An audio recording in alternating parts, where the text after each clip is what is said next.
The man wanted to survive peacefully inside the manga world, so he deliberately trained himself into a muscular beast. He thought that with a body like this, no one would dare mess with him. But he never expected the original heroines of the manga to start showing interest in him one after another. Even the original romance storyline went completely off the rails because of his existence. He slowly opened his eyes in a daze. All he saw around him were blurry faces. He remembered being caught in a fire before losing consciousness. Yet, when he woke up, he was already lying in a hospital. Suddenly, his eyes shot wide open because the face reflected in the vase wasn't his own. In the end, he reached one conclusion. He might have possessed someone else's body.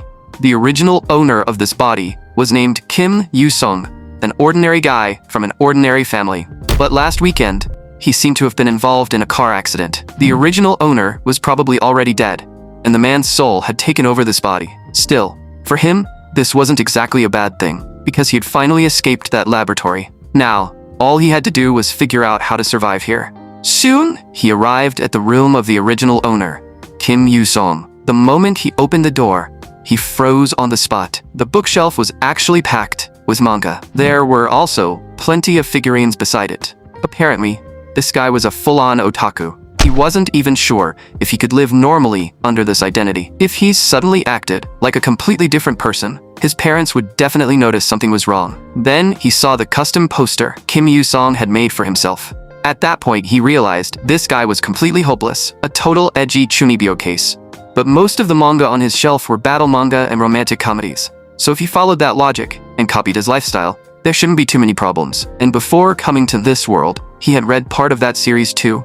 It was a record-breaking shonen manga with over 10 million copies sold. The ending had the childhood friends finally becoming a couple, but many readers couldn't accept that ending and called it a complete disaster. By the next day, he had read a good number of manga from the shelf and ended up staying up all night. Then, his mother called him over to help take orders. After changing into his work uniform, he noticed a group of people walking into the shop, and the two people in front of him looked strangely familiar. The girl called the boy Ryuji-senpai. That name sounded even more familiar to him. Because Ryuji was the male lead of the manga he had read, he really didn't expect that he had actually ended up inside this manga. Now, he could finally summarize what a real transmigration story was. He had died in a fire, and his soul had possessed someone named Kim Yu-sung. And this Kim Yu-sung seemed to be nothing more than a background character in the manga Chaotic Love. Simply put, he had possessed a character inside the story. The problem was, he didn't remember the full plot because he had skipped around while reading it. Thinking about it carefully, this place wasn't that different from reality to him, and since it was a romantic comedy, the world wasn't going to end. So as long as he avoided getting involved with the main character, he could live a normal life as a background character. From then on, his life became busy. First, he had to finish reading all these manga, then learn how to imitate Kim Yu-sung. He deliberately applied to a private high school far away from the original school district, entered as the top student, and received a full scholarship. After enrollment, he used puberty as an excuse and slowly rebuilt his entire personality. Even so, the possession couldn't be reversed. Facing an unpredictable future, he felt he had to prepare for something. So he wrote down plan after plan on paper, but none of them felt quite right. In the end, he chose fitness training. Strength was a crucial part of survival. Stamina was power. And even if this was a romantic comedy, having it was still better than having nothing. But after working out for a while, he realized that training was actually surprisingly fun. From then on, he became completely hooked on exercise. And time quietly slipped by. Just like that, Kim Yu-sung spent an entire year of high school without any major incidents. On this day, the new semester began, and everyone started checking their class assignments. Then a boy gave a slight smirk. Seeing his friend walk over, he said, "Aren't you a little too late?" Kim Yu-sung, "Which class did you get?" Kim Yu-sung said he didn't know either. By now, his appearance had changed drastically. He was now a second-year high school student. That year had gone by in the blink of an eye. Over the past few months, he had gone through an insane muscle-building phase, which was why he looked so different now. And the reason for all of this was simple: self-defense. After all, in a manga world, aliens, ghosts, and gangsters suddenly showing up was basically normal. So everything he was doing now was preparation for the future. it definitely wasn't just because he had become obsessed with muscles. So far, he had gained quite a lot over the past year. He was assigned to Class 2B. At that moment, a girl entered the classroom and greeted everyone. Her name was Yabuchimai, the heroine of the original manga. And sitting beside Kim Yu-sung was Sakamoto Ryuji, the original male lead. To him, this was basically a disaster scene.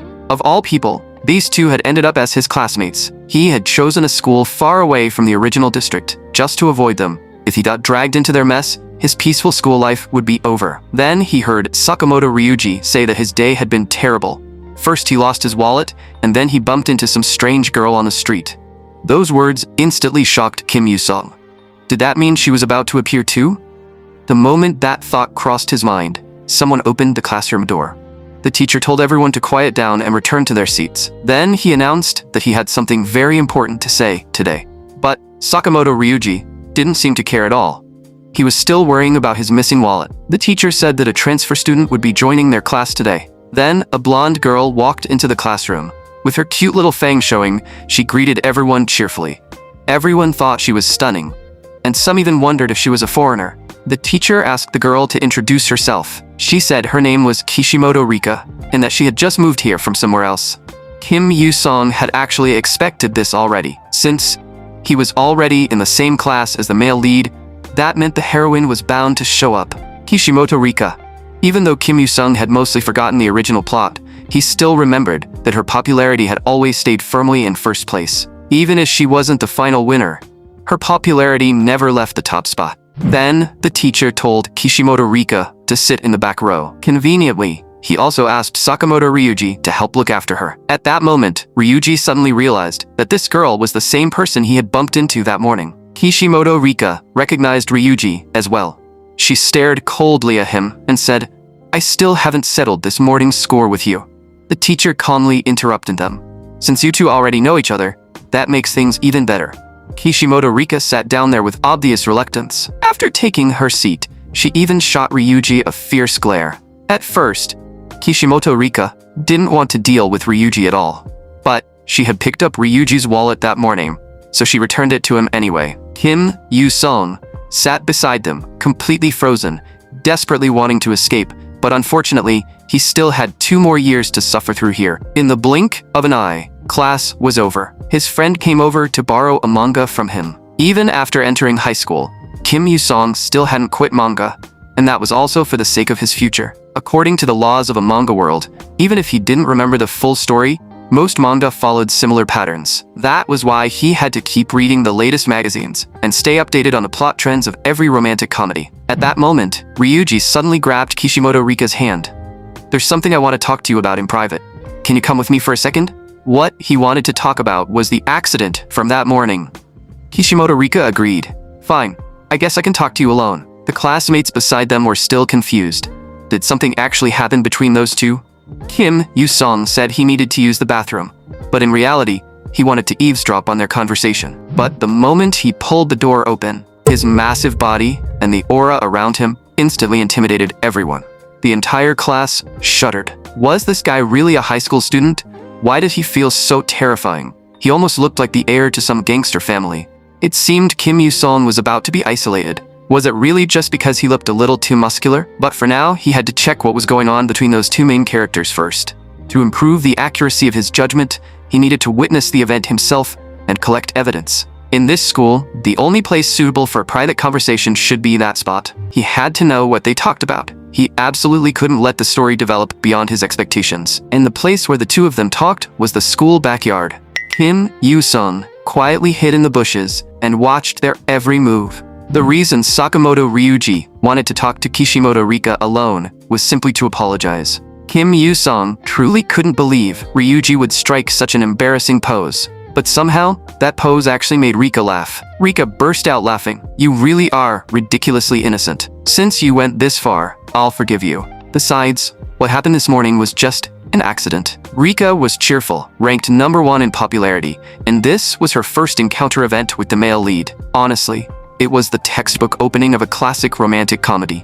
But while Kim Yu-sung was spying on them, another girl discovered him. "Kim Yu-sung, what are you doing crouching there so suspiciously? Don't tell me you were trying to do something shameful." The girl speaking was Saionji Komiko, She came from a prestigious Kyoto family, served as the student council president, and was basically the villainous rich girl archetype.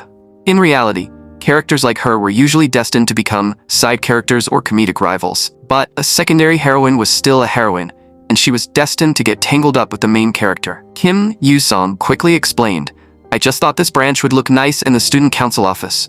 Kumiko looked completely confused. "You want me to put something like that in the student council office? But since it was personally chosen by my secretary, I suppose I can reluctantly place it there." Kim Yoo-sung had made up a random excuse on the spot, but somehow she actually believed him. But then again, why was she here in the first place? It turned out Kumiko wanted to have lunch with the student council officers to strengthen their teamwork, and she had decided to specially grant Kim Yoo-sung the chance to join them. Then she told him to hurry to the cafeteria, or there would be no seats left. But Kim Yoo-sung told her not to eat at the cafeteria because there probably wasn't anything suitable for her there. Kumiko laughed. "It seems you really don't understand me. Do you truly think I know nothing about commoners' food and culture?" Kumiko vaguely remembered the spicy pork rice bowl she had eaten at Kim Yoo-sung's family restaurant last time.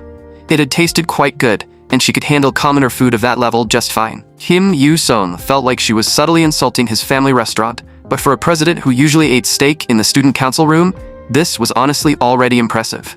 Still, he reminded her that the cafeteria didn't serve spicy pork rice bowls. The cafeteria only had gyudon, which was a somewhat similar dish. That made the president feel something was off, because no matter how she heard it, the name sounded like junk food. Now, even the president didn't know what to do. Was she really supposed to eat junk food? Just then, someone else appeared. The person was also a student council member and one of Kumiko's loyal subordinates. The moment he arrived, he pointed at Kim Yoo-sung and scolded him. "You brat, you have absolutely no sense of responsibility toward the student council. Because you never showed up at the student council office, our poor young lady kept searching for you and couldn't even eat lunch." Kim Yoo-sung was completely lost. Why did this guy's sentence sound so strange? And what exactly was pitiful about the young lady? The next moment, the president stepped directly in front of Kim Yoo-sung. "Stop talking." But the man clearly had no intention of letting it go. "I can no longer tolerate your rude behavior, you brat." The boy with glasses was about to keep going, but the president dragged him away. Before leaving, he still told Kim Yoo-sung that he had better apologize to the president. Kim Yoo-sung had absolutely no idea what was going on. As the major characters began appearing one after another, he realized this meant chaotic love had officially begun. Because he had desperately built up muscle, his body had become especially intimidating, and now even the main character was avoiding him. It seemed that whether in country H or country R, a powerful build was still the ultimate advantage. Since the main characters had already met, the story would naturally move forward on its own, and all he had to do was live an ordinary life like a background character. Just then, a hand suddenly tugged at the hem of his clothes. Kim Yoo-sung turned around and was instantly startled, because it was Kishimoto Rika, the transfer student who had just arrived today. But he had no idea why Rika was here. It turned out she had come to ask for directions. Kim Yoo-sung was curious about how she knew his name. Rika told him it was because his name was attached to his bag. "I didn't expect you to be so clueless, Kim. It's kind of cute." Kim Yoo-sung hadn't expected this situation at all. At that moment, Rika suddenly gave him a sly smile. "I knew I was right about you. I knew you were actually a pretty good person." Did she seriously think Kim Yoo-sung was a good person? The other students nearly froze in fear just by looking at him. But what exactly was she trying to do? Or rather, why had she remembered him from the very beginning? It turned out that the strange aura Kim Yoo-sung gave off during class made it impossible for her not to notice him. She had also heard plenty of rumors about him, but when she saw how seriously he listened in class, she became curious instead. On top of that, Rika thought he felt surprisingly approachable. Apparently, a good person was still a good person in the end. Kim Yoo-sung, however, felt that this was bad. He had already gotten tangled up with one of the heroines. Seeing how kindly she treated even someone like him despite all the rumors, he started to understand why she ranked first in popularity. Maybe she was just naturally kind to everyone, but now he was seriously considering whether he should scare her off with his muscles. His dazed expression made Rika a little unhappy. "You're clearly a good person, so why are you ignoring me? The others in class might misunderstand you, but I believe they'll eventually see the real you. They'll understand that those scary stories are just rumors. You may look a little frightening, but you're actually very kind. Until everyone clears up their misunderstanding of you, I'll keep being your friend." It seemed muscles alone weren't enough to scare her away. With Rika's personality, it probably wouldn't matter whether Kim Yoo-sung looked like an ordinary student or a gangster. Since meeting in the same class was now unavoidable, he could only let things happen naturally. Still, Kim Yoo-sung stuck to his background character act. I'm looking forward to it too, Rika. Then he glanced at the address in her hand. For some reason, that address looked strangely familiar. It seemed to be a wealthy district, full of mansions. Was Rika actually from a rich family too? Kim Yoo-sung said, "That place isn't far from my house. You can take the same train as me." Rika immediately caught the other implication in his words. Does that mean we live close to each other? Looks like it must be fate. Seeing her expression, Kim Yoo-sung instantly realized he had said too much. He should have kept his mouth shut. Suddenly, he remembered something important. He had prepared a perfect survival strategy, but there was one fatal flaw. He had basically forgotten almost the entire original story. Instead of blindly guessing like a background character based only on romantic comedy tropes, it would be better to get information directly from Rika herself. If necessary, he could even threaten the male lead with force and make Ryuji ask Rika out. A small change like that shouldn't affect the original plot too much. Before long, the train arrived. As soon as Kim Yoo-sung entered the train, everyone around him avoided looking at him. To them, he looked far too terrifying. Rika, however, discovered one benefit of sitting with him. There would always be a seat. In the end, Kim Yoo-sung finally brought her to Chitose Funabashi Station. Just as he was about to leave, Rika suddenly called out to him, "Kim, I'm looking forward to seeing you tomorrow." Before she could even finish speaking, the train doors closed. Yet for some reason, Kim Yoo-sung felt an inexplicable sense of unease. Was it because he had already gotten involved with a heroine? The next day at noon, Kim Yoo-sung was about to eat his lunchbox. But then he noticed Rika looking at him with puppy dog eyes. "Don't tell me you eat here alone every day." Kim Yoo-sung said there was nothing he could do, since the other students were all afraid of him. Rika replied, "But you should be eating in the cafeteria." Kim Yoo-sung answered, "Don't worry about me. You said it yourself. Someday they'll see the real me, so I'll just wait patiently." Suddenly, Rika noticed the lunch in Kim Yoo-sung's hand. It seemed to have Japanese rice rolls, and on top of that, Korean gimbap. It was her first time seeing the real thing, so Rika immediately asked if she could have a bite. Seeing the way she looked like she was about to cry, Kim Yoo-sung couldn't bring himself to refuse. Rika carefully took a small bite. But the next second, the taste completely won her over, and she said in surprise, "You said your family runs a Korean barbecue restaurant. No wonder this tastes so authentic." After that, she even told Kim Yoo-sung to tell his mother that she really liked her cooking. As a return gift, Rika asked Kim Yoo-sung to try her tamagoyaki. Kim Yoo-sung agreed and prepared to taste a piece. But the moment he put the tamagoyaki into his mouth, the flavor truly shocked him. Some say life is half sugar, but even so, this was way too sweet. So he asked Rika how much sugar she had put in it, and Rika said she didn't know either. For the sake of Rika's safety, Kim Yoo-sung felt it was necessary to teach her how to make a zero-sugar Korean rolled omelet. Just then, the two of them suddenly heard a whistle. They looked up and saw the president and her officers standing there. At that moment, the president was trembling with anger. Improper relationships between boys and girls on campus might be forgiven by heaven, but they wouldn't be forgiven by the student council. As the student council president, she absolutely wouldn't tolerate this. Kim Yoo-sung was completely confused. "When did we start dating?" The boy with glasses stepped forward. "A boy and a girl, eating alone together. Are you really saying that's a proper relationship? You were caught in the act, and now you're still making excuses. Do you have no sense of responsibility?" But this had nothing to do with responsibility. They were only eating lunch together. Besides, hadn't Kim Yoo-sung been having strange encounters with the president pretty often lately too? At that moment, Rika turned her gaze toward the president. The president felt a little uncomfortable under her stare. "Who are you? Do you have something to say to me?" Rika suddenly remembered. "Oh, you're the president of that dark student council, right?" The president froze on the spot. Since when had she become a villain? Rika said there were plenty of rumors about the president, such as how she liked wearing a black uniform and always carried a small fan. The president thought Rika was being extremely rude and sternly explained that, strictly speaking, the outfit was meant to display the dignity of the student council. But Rika told her there was no need to explain. "Everyone is just teasing you, saying it looks like cosplay. As long as you're confident, it's fine." The president's mood instantly sank. Were the other students really laughing at her for cosplaying? Today, the president had suffered a complete defeat. She told Rika to wait because she would definitely return. She would absolutely avenge this humiliation, and she had already carved it into her heart. Kim Yoo-sung still had no idea what she was trying to do, nor did he understand why she had suddenly appeared here. Before long, school was over. Rika looked at Kim Yoo-sung and asked, Why aren't you going home yet? What are you thinking about? Then she noticed the club pamphlet on his desk and realized he hadn't joined any club yet. So Rika suggested taking him around to try out different clubs. Kim Yoo-sung thought she had a point. At the very least, he should check out what the clubs were like first. So he slowly stood up and prepared to look around the clubs with Rika. But he made one thing clear first. He planned to visit every sports club. Rika looked completely confused. The reason was actually simple. Kim Yoo-sung was curious to see just how far his strength could take him. Meanwhile, on the soccer field, a blonde guy was angrily complaining about how he couldn't score a single goal. Even though they hadn't scored once, they were still acting incredibly arrogant. Just then, a massive shadow suddenly loomed over them. Would you mind moving? The person who spoke was Ryohei, the third-year captain of the soccer team. Seeing that someone tough had shown up, the two blonde guys immediately apologized and said they would leave right away. A nearby soccer player quickly thanked him. Thanks, Captain. Those guys were seriously annoying us. The second you showed up, they ran off. But Ryohei could only sigh, because none of the new students this year seemed especially outstanding. He really wanted to win the national championship this year. If only they could recruit one powerful player. Meanwhile, the blonde guy who had been scared off was still furious. Should I go back and beat him up right now? His friend immediately refused.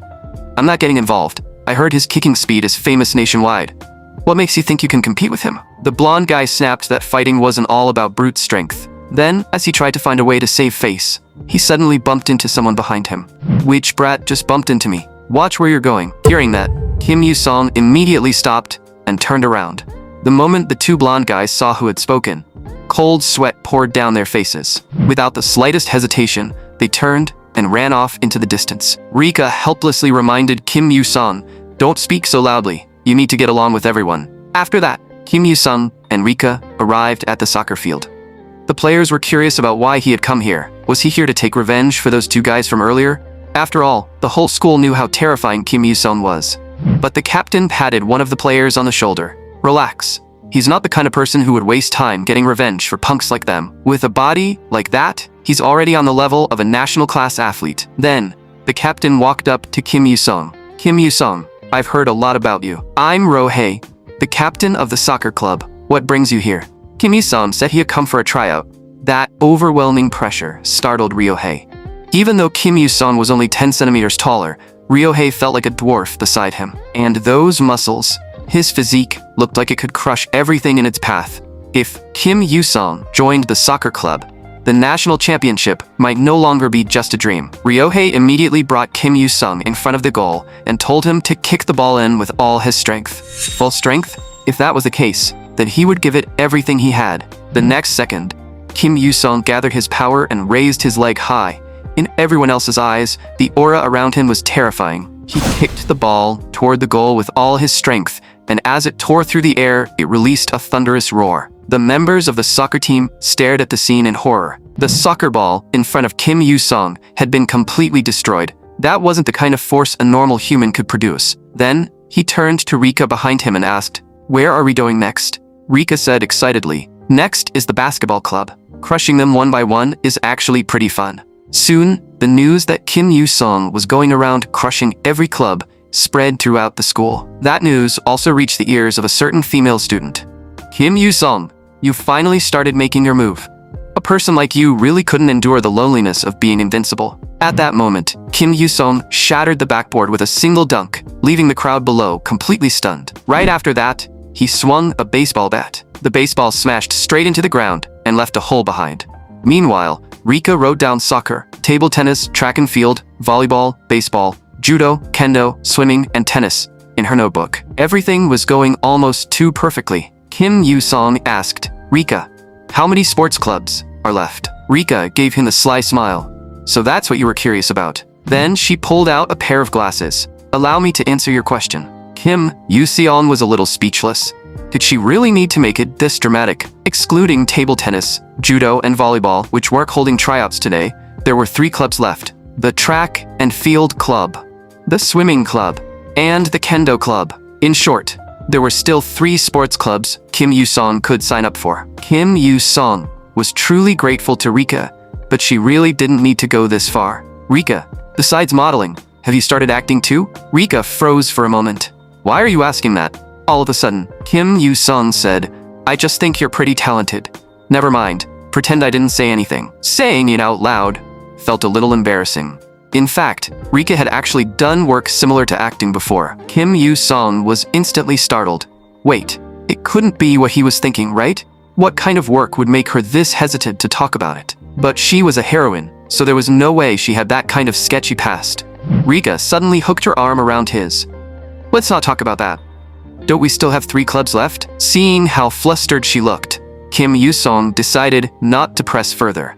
He chose to visit the kendo club first. Meanwhile, at the entrance of the kendo room, Kim Yu-sung arrived with an intimidating presence. After hearing the news, students rushed over to watch.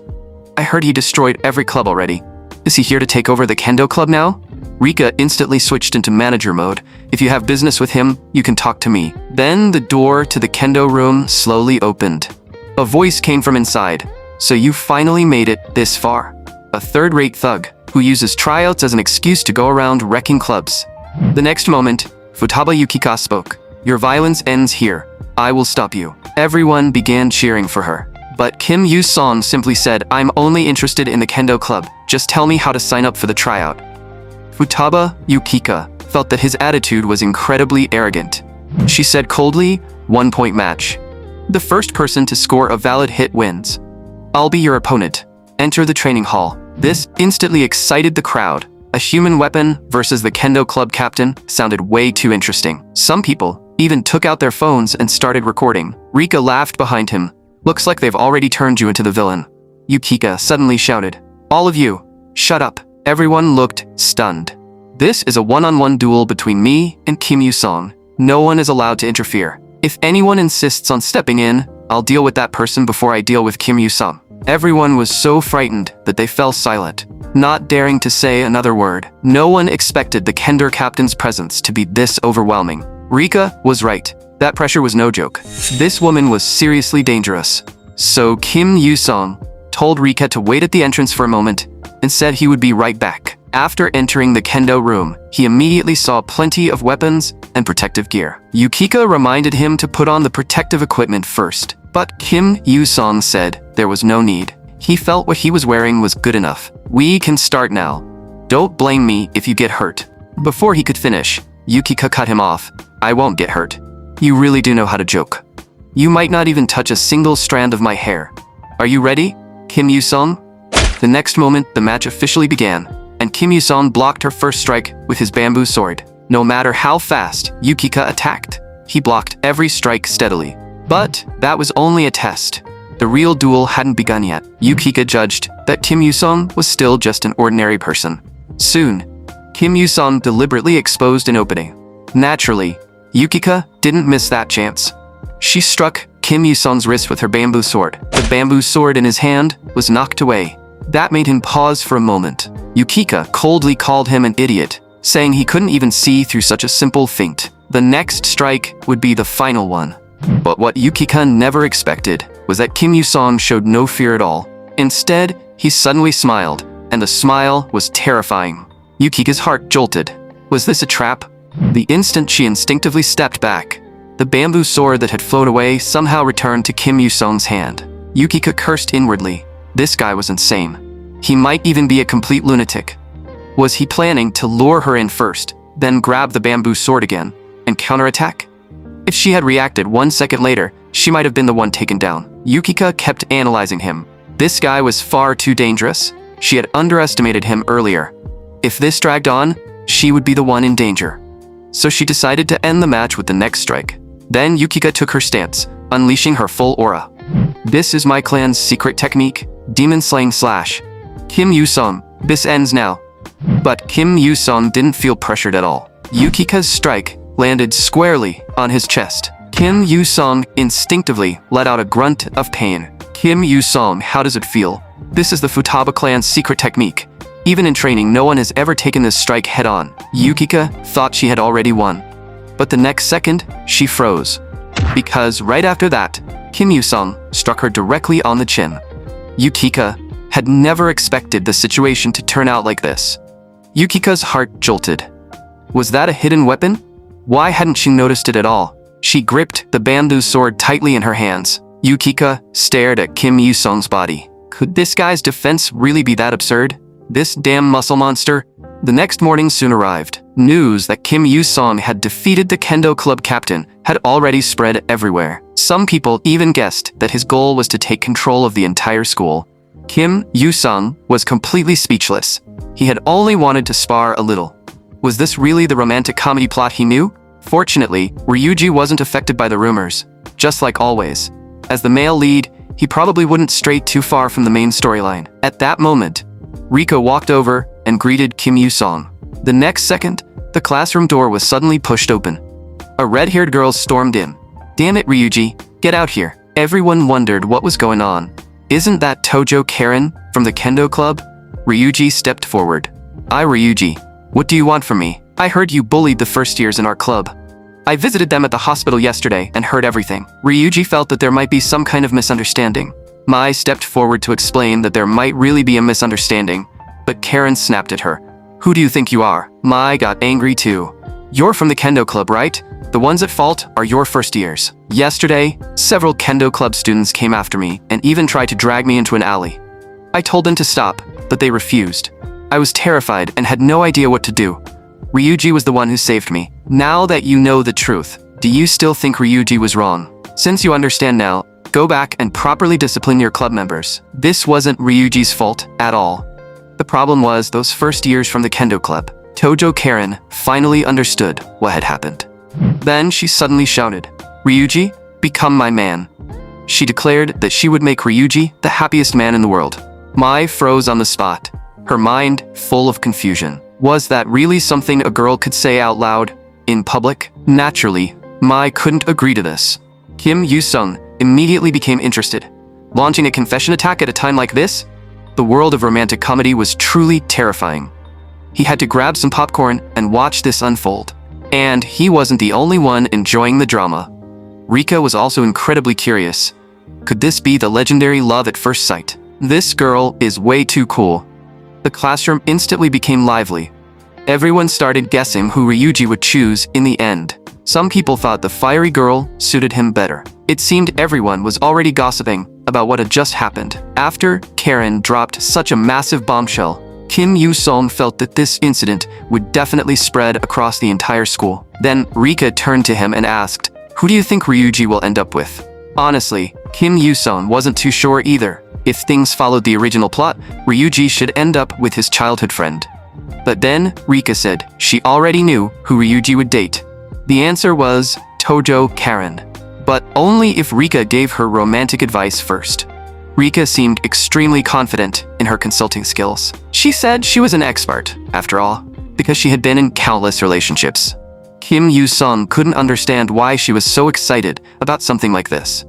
Did she really want someone to ask her for relationship advice that badly? Time quickly moved to the afternoon. When Kim Yoo-sung pushed open the classroom door, he saw a figure sitting up ahead. And that person was Tojo Karen. Kim Yoo-sung couldn't understand why she was sitting in their classroom. According to his friend, Tojo Karen was apparently trying to cling to Ryuji and make him go out with her over the weekend. If they really went out together on the weekend, wouldn't that basically be a date? But what his friend said next made Kim Yoo-sung pause. Apparently she was the daughter of someone important. Her father seemed to be a major figure in the underworld. And Tojo Karen had inherited her father's forceful personality. Her family was said to control a massive organization across the entire Kanto region. This surprised Kim Yoo-sung a little, but he didn't really care. Even if she had an unusual background, Tojo Karen hadn't actually done anything too outrageous yet. But soon, Kim Yoo-sung realized something felt off. Thinking about it carefully, he was already inside a romantic comedy manga. So a setup like this appearing wasn't that strange after all. Just then, Tojo Karen suddenly shouted, "Ryuji, you still haven't accepted my invitation for this weekend. I need to properly apologize to you. So will you go out with me?" Mai told her to stop bothering Ryuji because her behavior was clearly making him uncomfortable. Tojo Karen immediately got angry. "What's it to you?" The whole class was envious of the scene. Who wouldn't want two girls fighting over them like this? After that, things became even more interesting. During class, Tojo Karen came to ask him out. During PE class, Tojo Karen also came to ask him out. Even when Ryuji went to the bathroom, Tojo Karen followed him and asked him out again. Ryuji was genuinely on the verge of breaking down and only hoped Tojo Karen would back off a little. During lunch, Rika asked Kim Yoo-seong what he planned to do over the weekend. But Kim Yoo-seong didn't have any special plans. He was thinking about helping out at the restaurant, so Rika asked if he wanted to consider going to her house. Her home had tons of manga, as much as he could possibly read. She also said he would definitely be shocked, because her father was a collector, and their house was basically like a manga cafe. So Kim Yoo-seong decided he would definitely call her when he had time. Suddenly, Kim Yoo-seong noticed something. Rika ate so much, yet she was still incredibly slim. Rika told him not to worry, because no matter what she ate, she would never gain weight. She was naturally the type who didn't get fat. That startled Kim Yoo-seong. Did people like that really exist in this world? Just then, Tojo Karen suddenly walked over. Rika was a little surprised and didn't understand why Karen had sat down beside her. But this was perfect. Rika finally had a chance to teach someone about love. So she took the initiative to start a conversation and gave a simple self-introduction. Rika felt that Tojo Karen seemed troubled lately, so she wanted to help her. After hearing Rika's name, Karen was also surprised. Tojo Karen had heard that Rika was a romance expert, but Rika pretended not to hear and asked her to say it again. So, Tojo Karen shouted, "I heard you're a love counseling expert. I've heard your name before." Only then did Kim Yoo-seong realize that everything Rika had told him was true. She really was an expert. Tojo Karen was confused about how someone else knew what was on her mind. Rika explained, "You come to our class to find Ryuji during every break. It would be weirder not to know." Tojo Karen quickly covered Rika's mouth. "Everyone's going to hear you. Keep your voice down." Tojo Karen then said she wanted to hear Rika's advice, especially advice about romance. When Kim Yoo-seong returned, he realized Rika was having way too much fun. Today, Rika and Tojo Karen agreed that after school tomorrow, everyone would sit down and have a proper talk. And that included Kim Yoo-seong too. But in the original story, these two were supposed to be rivals for Ryuji. Rika actively helping her like this felt strangely off. Still, Kim Yoo-seong didn't bother thinking too deeply about it. He would rather focus on training. But the moment he entered, he found the place packed with people. Was there some kind of event today? Why was everyone here? Just then, Kim Yoo-seong heard someone calling him from behind. He turned around and saw that it was actually Yukika. But this time, her expression was completely different from before. Seeing Yukika arrive, Kim Yoo-seong finally understood why everyone in the gym was so fired up today. Yukika didn't seem to know where to begin. Later, Kim Yoo-seong learned that the reason they met here was because Yukika had recently moved. Just as he was feeling confused, a voice suddenly came from behind him. Nakayama Yujiro said that this was perfect, and he hoped Kim Yoo-seong could show Yukika around the place. After all, the two of them knew each other, so it would be easier than having an old guy like him explain everything. But the old man seemed to think Yukika had come here because she liked Kim Yoo-seong. Kim Yoo-seong felt that this old man had definitely misunderstood something. After that, it was time for his performance. The old man told Kim Yoo-seong to start with a 220 kilogram warm-up, which instantly stunned Yukika. Was he really starting with that much weight? The old man told her not to worry. He had been a professional athlete 20 years ago, but he had never seen a monster like Kim Yoo-seong. Kim Yoo-seong grabbed the barbell with both hands. Then he bent his knees slightly, under the owner's shocked gaze. He immediately started doing squats. The sight left Yukika completely dumbfounded. Then, the old man said 220 kilograms was too light and raised it to 270 kilograms. But even 270 kilograms was still easy for Kim Yoo-seong. The old man even winked at Yukika. "I told you, he's a monster. You don't need to worry so much." Yukika had no choice but to admit it. This wasn't the physique a second-year high school student should have. And this was exactly the rare phenomenon Yukika had only heard about in rumors, the extreme yang body. Of that, she was absolutely certain. The extreme yang body was the ultimate masculine physique, a body born with the strength of 100 men. In historical legends, nearly all great heroes possessed this kind of body. Yukika was so certain because she had personally fought Kim Yoo-seong before. That wasn't strength someone could gain through training alone. Yukika felt that she had to report this matter to that person as soon as possible. Time quickly moved to the next day. Kim Yoo-seong and the others arrived at Tojo Karen's house, where everyone bowed to her respectfully. "Welcome home, miss." It seemed her family really was part of the underworld, but why wasn't Rika surprised at all? Was this normal in this world? As someone who had only recently transmigrated here, Kim Yu-sung would never get used to it. However, the aura Kim Yu-sung gave off made even the gang members feel uneasy. One of them immediately stopped him. "You bastard. Are you a spy sent by another organization?" Those words startled Tojo Karen. "What are you talking about? He's my classmate."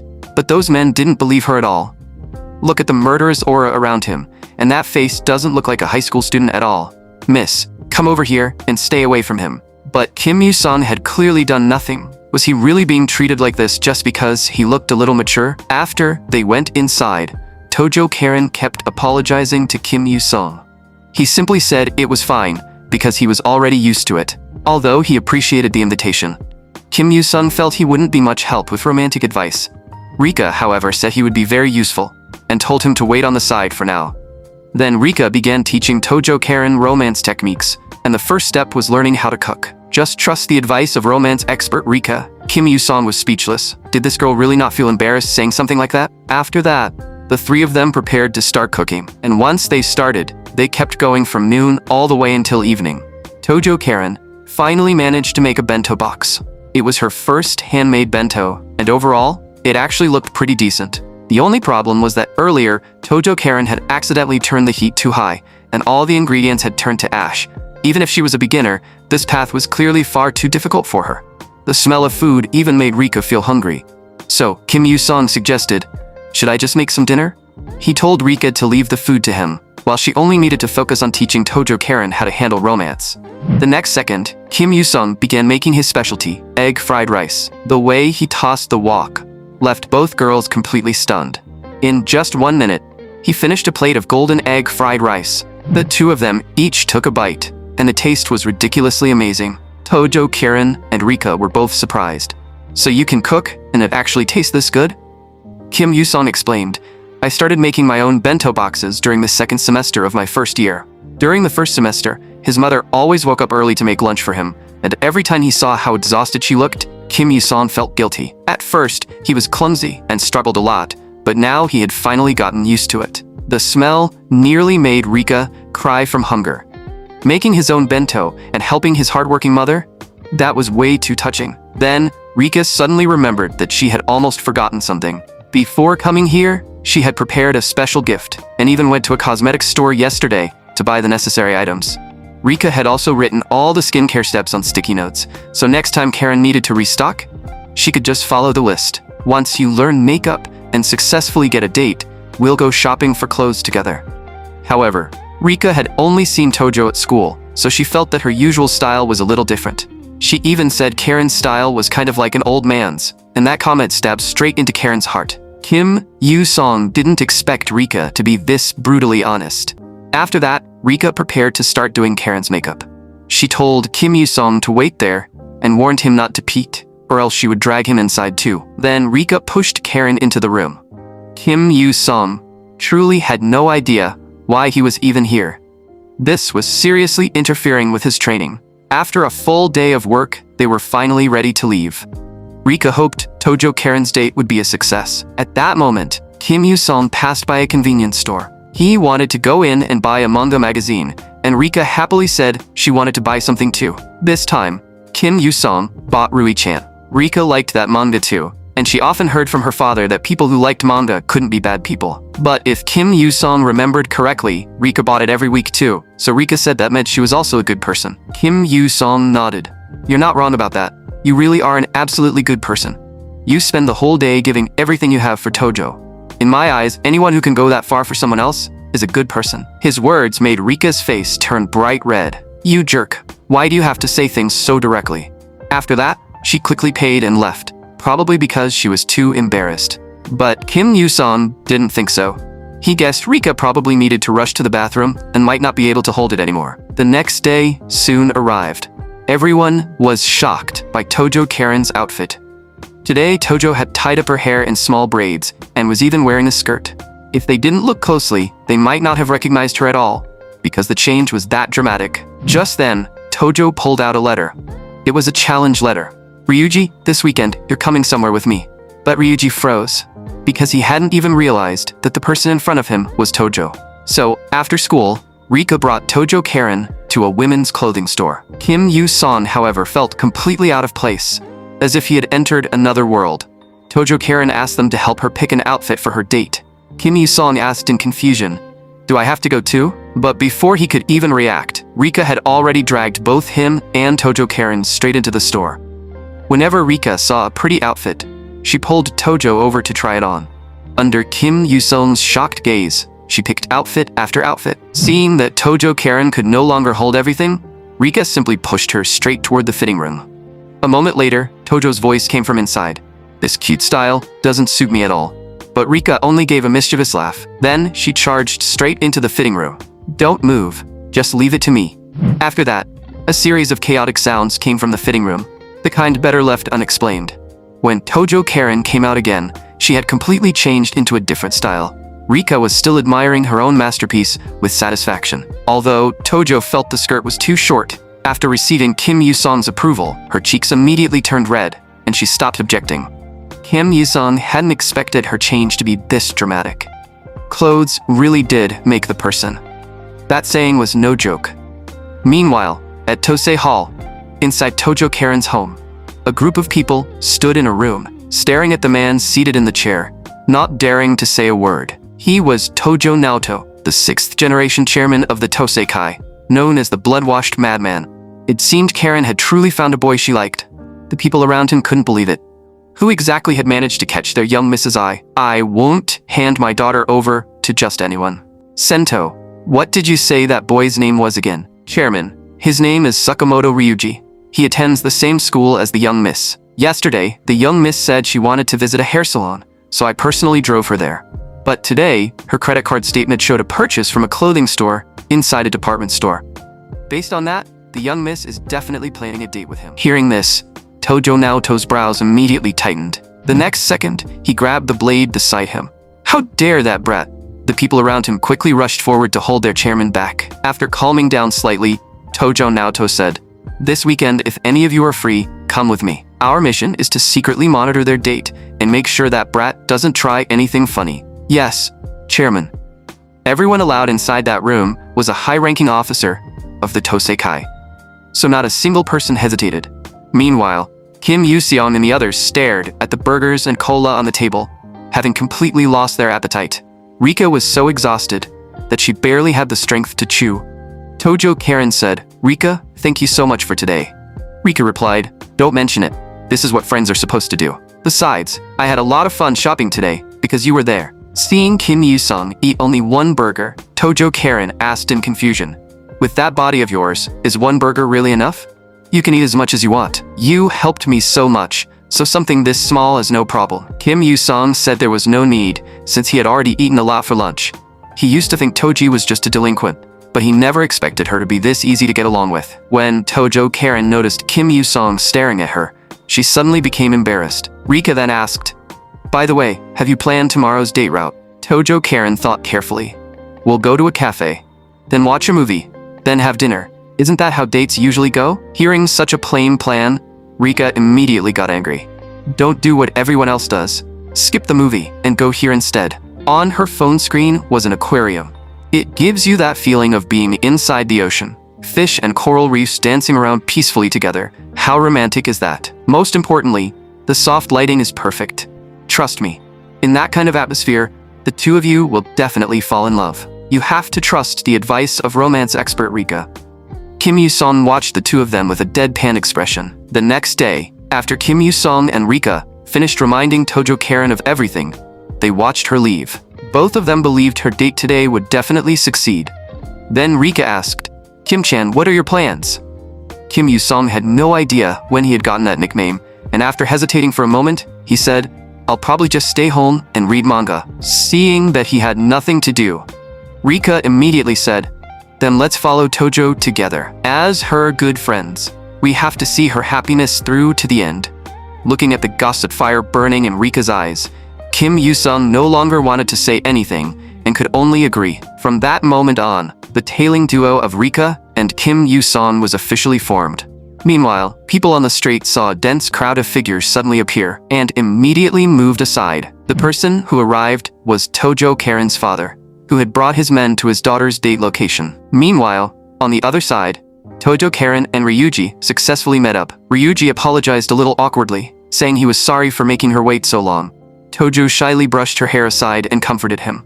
I just got here too, so don't worry. Only then did Ryuji realize that Tojo Karen looked unbelievably beautiful today. Stunned by her appearance, he blurted out without thinking, "You look really pretty today." The moment he said that, a blush spread across Tojo Karen's cheeks.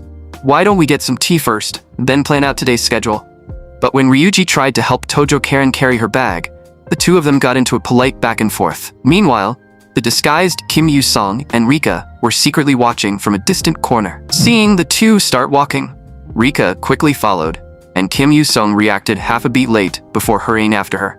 I heard this cafe is pretty famous, but Tojo Naoto, who was also watching in disguise from the shadows, was already grinding his teeth in anger. My daughter invited him herself, and that brat still dared to make her wait for 5 full minutes?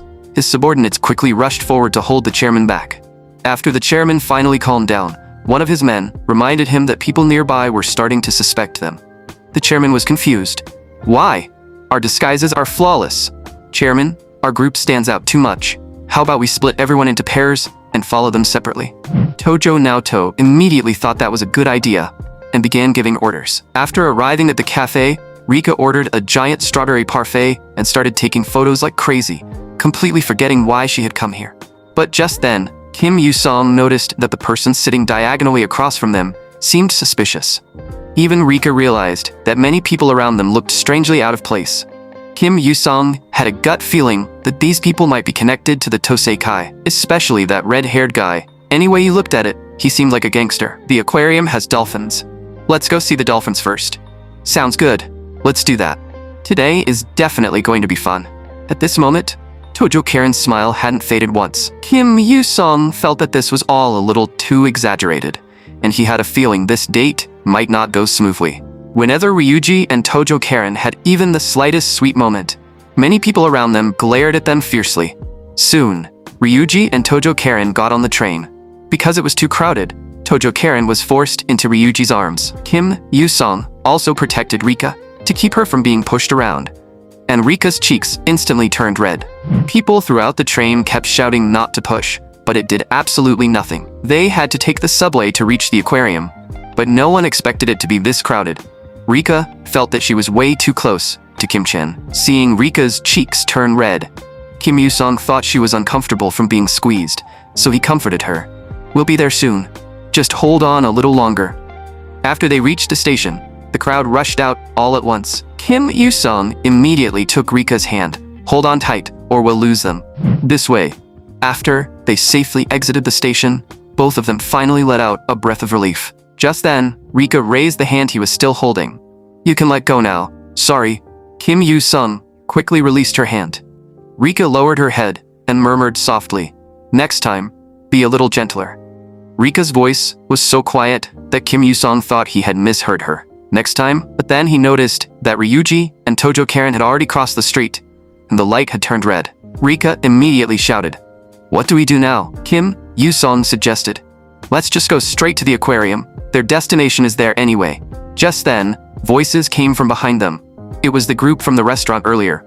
I told you we should have driven here. How was I supposed to know it would be this crowded on a weekend morning? Kim Yu-sung glanced at the suspicious group and immediately confirmed that they were definitely the people he had seen at Tojo's house. He had to be careful. If they recognized him, things would get troublesome. But Tojo Naoto still noticed something unusual about him. Stop arguing. Look at that guy. Why does he look so suspicious? Hearing their boss speak, everyone looked toward Kim Yu-sung, who was crossing the street. Chairman, that should be Kim Yu-sung, the young Mrs. Friend. The one beside him should be Miss Rika. They came to the residence a few days ago. Only then did Tojo Naoto remember. So it's him.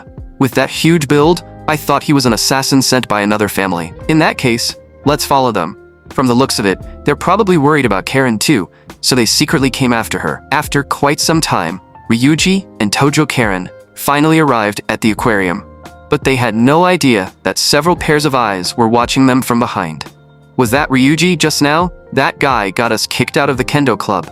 And he still has the nerve to go on a date? The more those two thought about it, the angrier they became, until rage completely clouded their minds. Meanwhile, Kim Yu-sung and Rika also followed Tojo Karen and Sakamoto Ryuji into the aquarium, seeing that Ryuji and Tojo Karen were getting along quite well.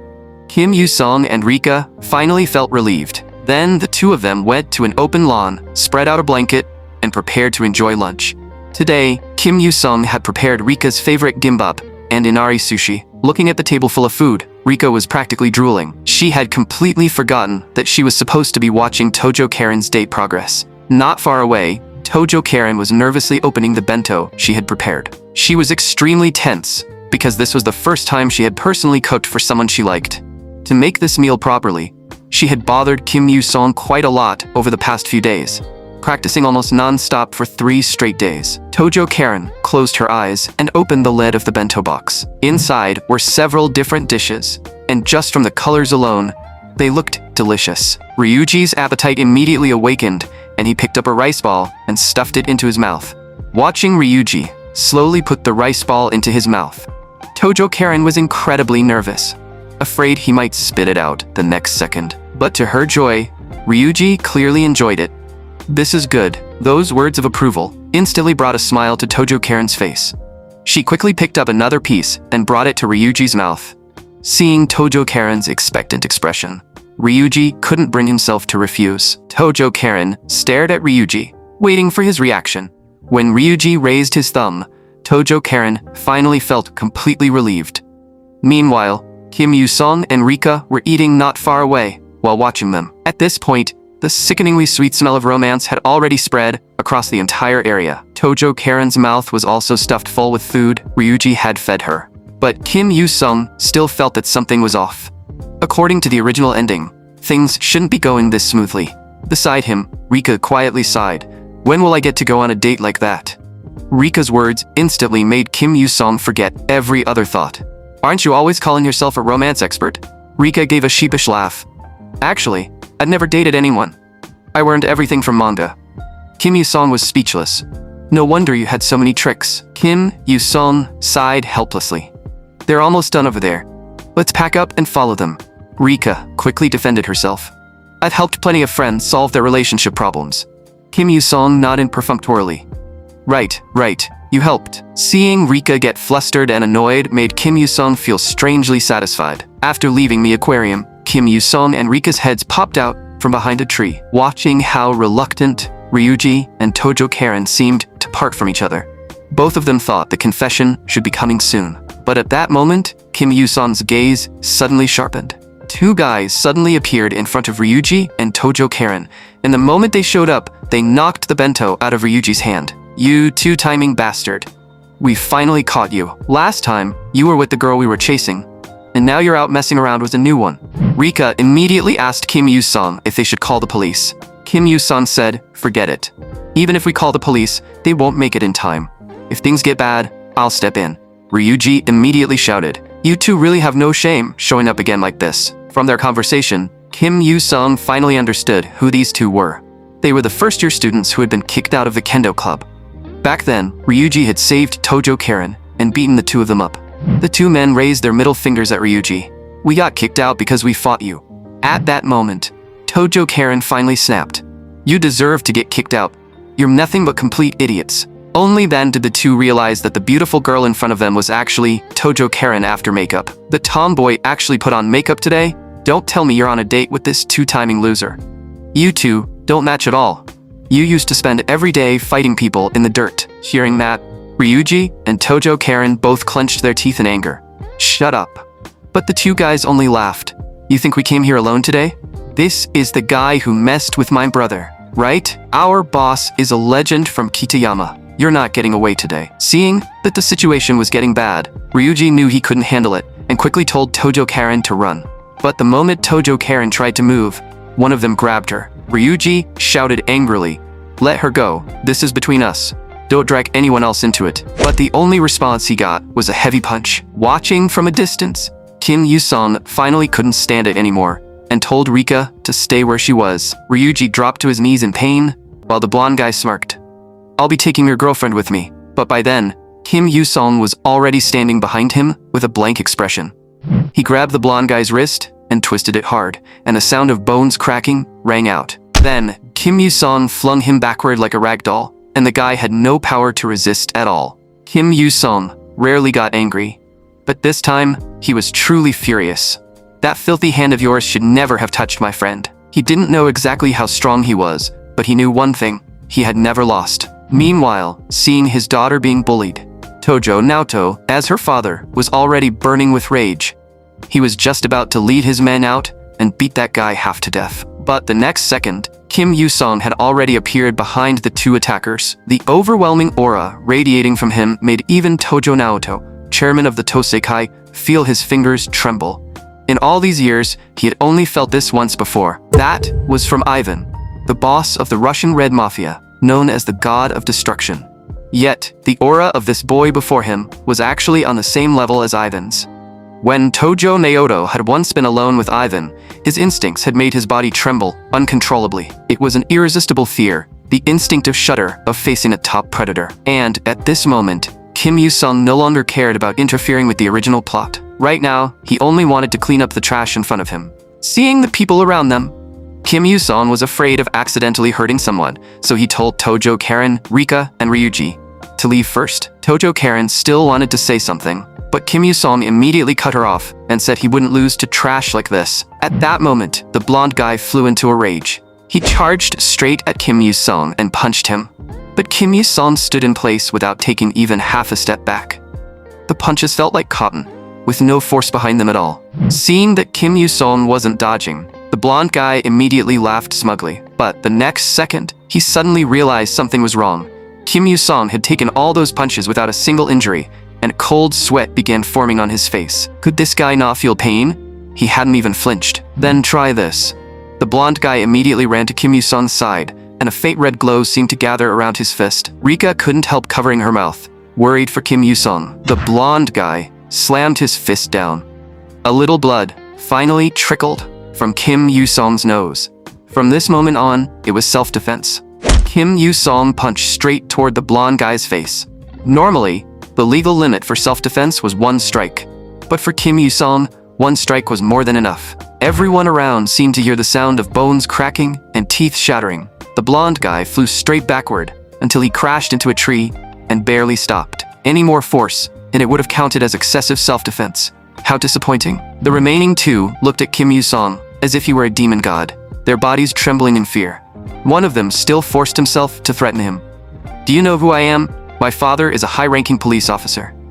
Kim Yu-sung thought this threat was so cliché, it was basically standard villain dialogue. He ignored them completely, grabbed both of them by the neck, and lifted them up. Only when they were close to suffocating did Kim Yu-sung slam them hard into the ground. "Take your boss and get lost. Don't ever show up in front of Tojo Karen again." Seeing that the situation was finally over, Rika immediately ran over. "Are you okay?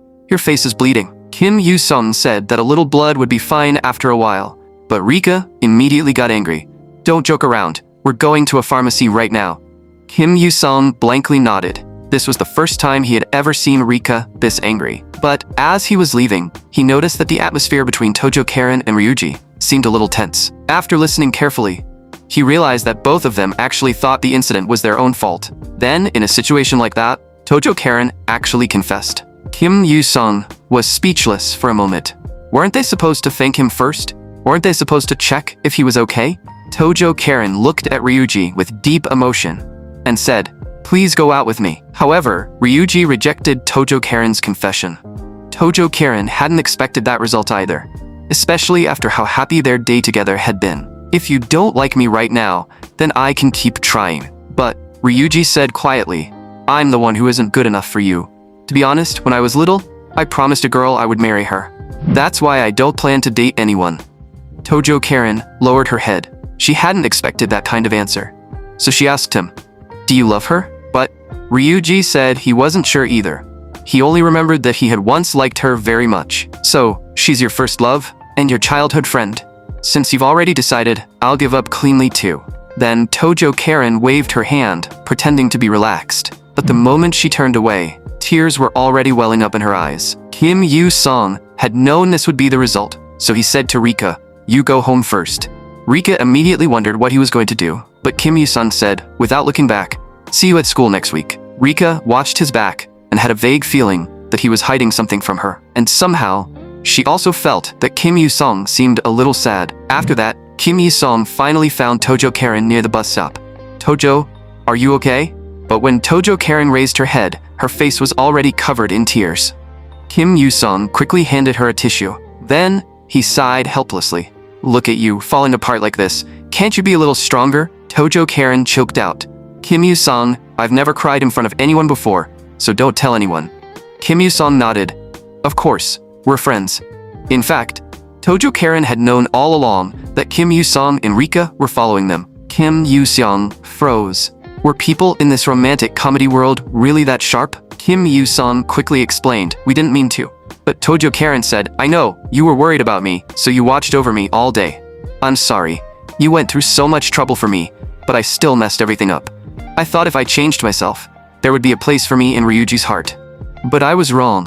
There's no place for me there. Right now, my heart hurts so much, and there's nothing I can do about it. Do you believe me? I really did love him." The moment she said that, a strange feeling stirred inside Kim Yoo-sung. He had always believed this place was only a manga world. Only Rika had slowly begun to change that belief, because her sweet smile always made his heart tremble slightly. But deep down, Kim Yoo-sung had always drawn a clear line, believing they were only characters from a manga. Yet today, he could truly feel their pain. Could people like this really be dismissed as mere manga characters? Kim Yoo-sung told Tojo Karen to stop crying. Tojo Karen didn't hear him clearly and asked again. Kim Yoo-sung immediately pointed at her nose and said, "If you keep crying, I'm calling the police and reporting you for disturbing public order." Tojo Karen froze for a moment. Then, she suddenly started laughing. "I can't believe you'd say that to someone who just got rejected." Then, Kim Yoo-sung took off his jacket. He draped it directly over Tojo Karen's shoulders. "Do you want to go sing? You can scream out all the bad luck. That way, you might be able to accept the fact that you were rejected." Hearing this, Tojo Karen froze slightly. Seeing that, Kim Yoo-sung turned and started walking away, completely ignoring her shouting behind him. But the next moment, he suddenly grabbed Tojo Karen and pulled her forward as they ran. They didn't stop until they reached a karaoke place. At that moment, the gloom in Tojo Karen's heart finally began to fade, and Kim Yoo-sung truly realized that they were living people, not just manga characters. Seeing this, one of Tojo Naoto's men was bawling his eyes out. It's so good that the young miss has a friend like him. In this harsh world, kids like that are rare. A smile also appeared on Tojo Naoto's face. Yes, they really are rare. After that, Kim Yoo-sung sat in the karaoke room, listening to Tojo Karen's horribly off-key singing. But as long as she could truly move on, suffering a little wasn't such a big deal. The next day, Kim Yoo-sung brought Rika to his room, and Rika looked delighted. "So this is what a boy's room looks like. Do all boys keep this much workout equipment in their rooms?" Just then, she noticed a dumbbell. But with her strength, she couldn't seem to lift it at all. Kim Yoo-sung let out a long sigh. There was a reason Rika couldn't lift it. That small dumbbell was probably about the same weight as her entire body. This left Rika completely stunned. At first, Kim Yoo-sung had been heading toward the subway station after school, just like usual. But Rika, who was beside him, suddenly got hungry. So Kim Yoo-sung suggested stopping by his family's restaurant for something to eat. Only after hearing his suggestion did Rika remember that his family ran a restaurant. Kim Yoo-sung thought it should be fine. It was just one meal, after all. But when they actually arrived at the restaurant, Kim Yoo-sung was completely shocked.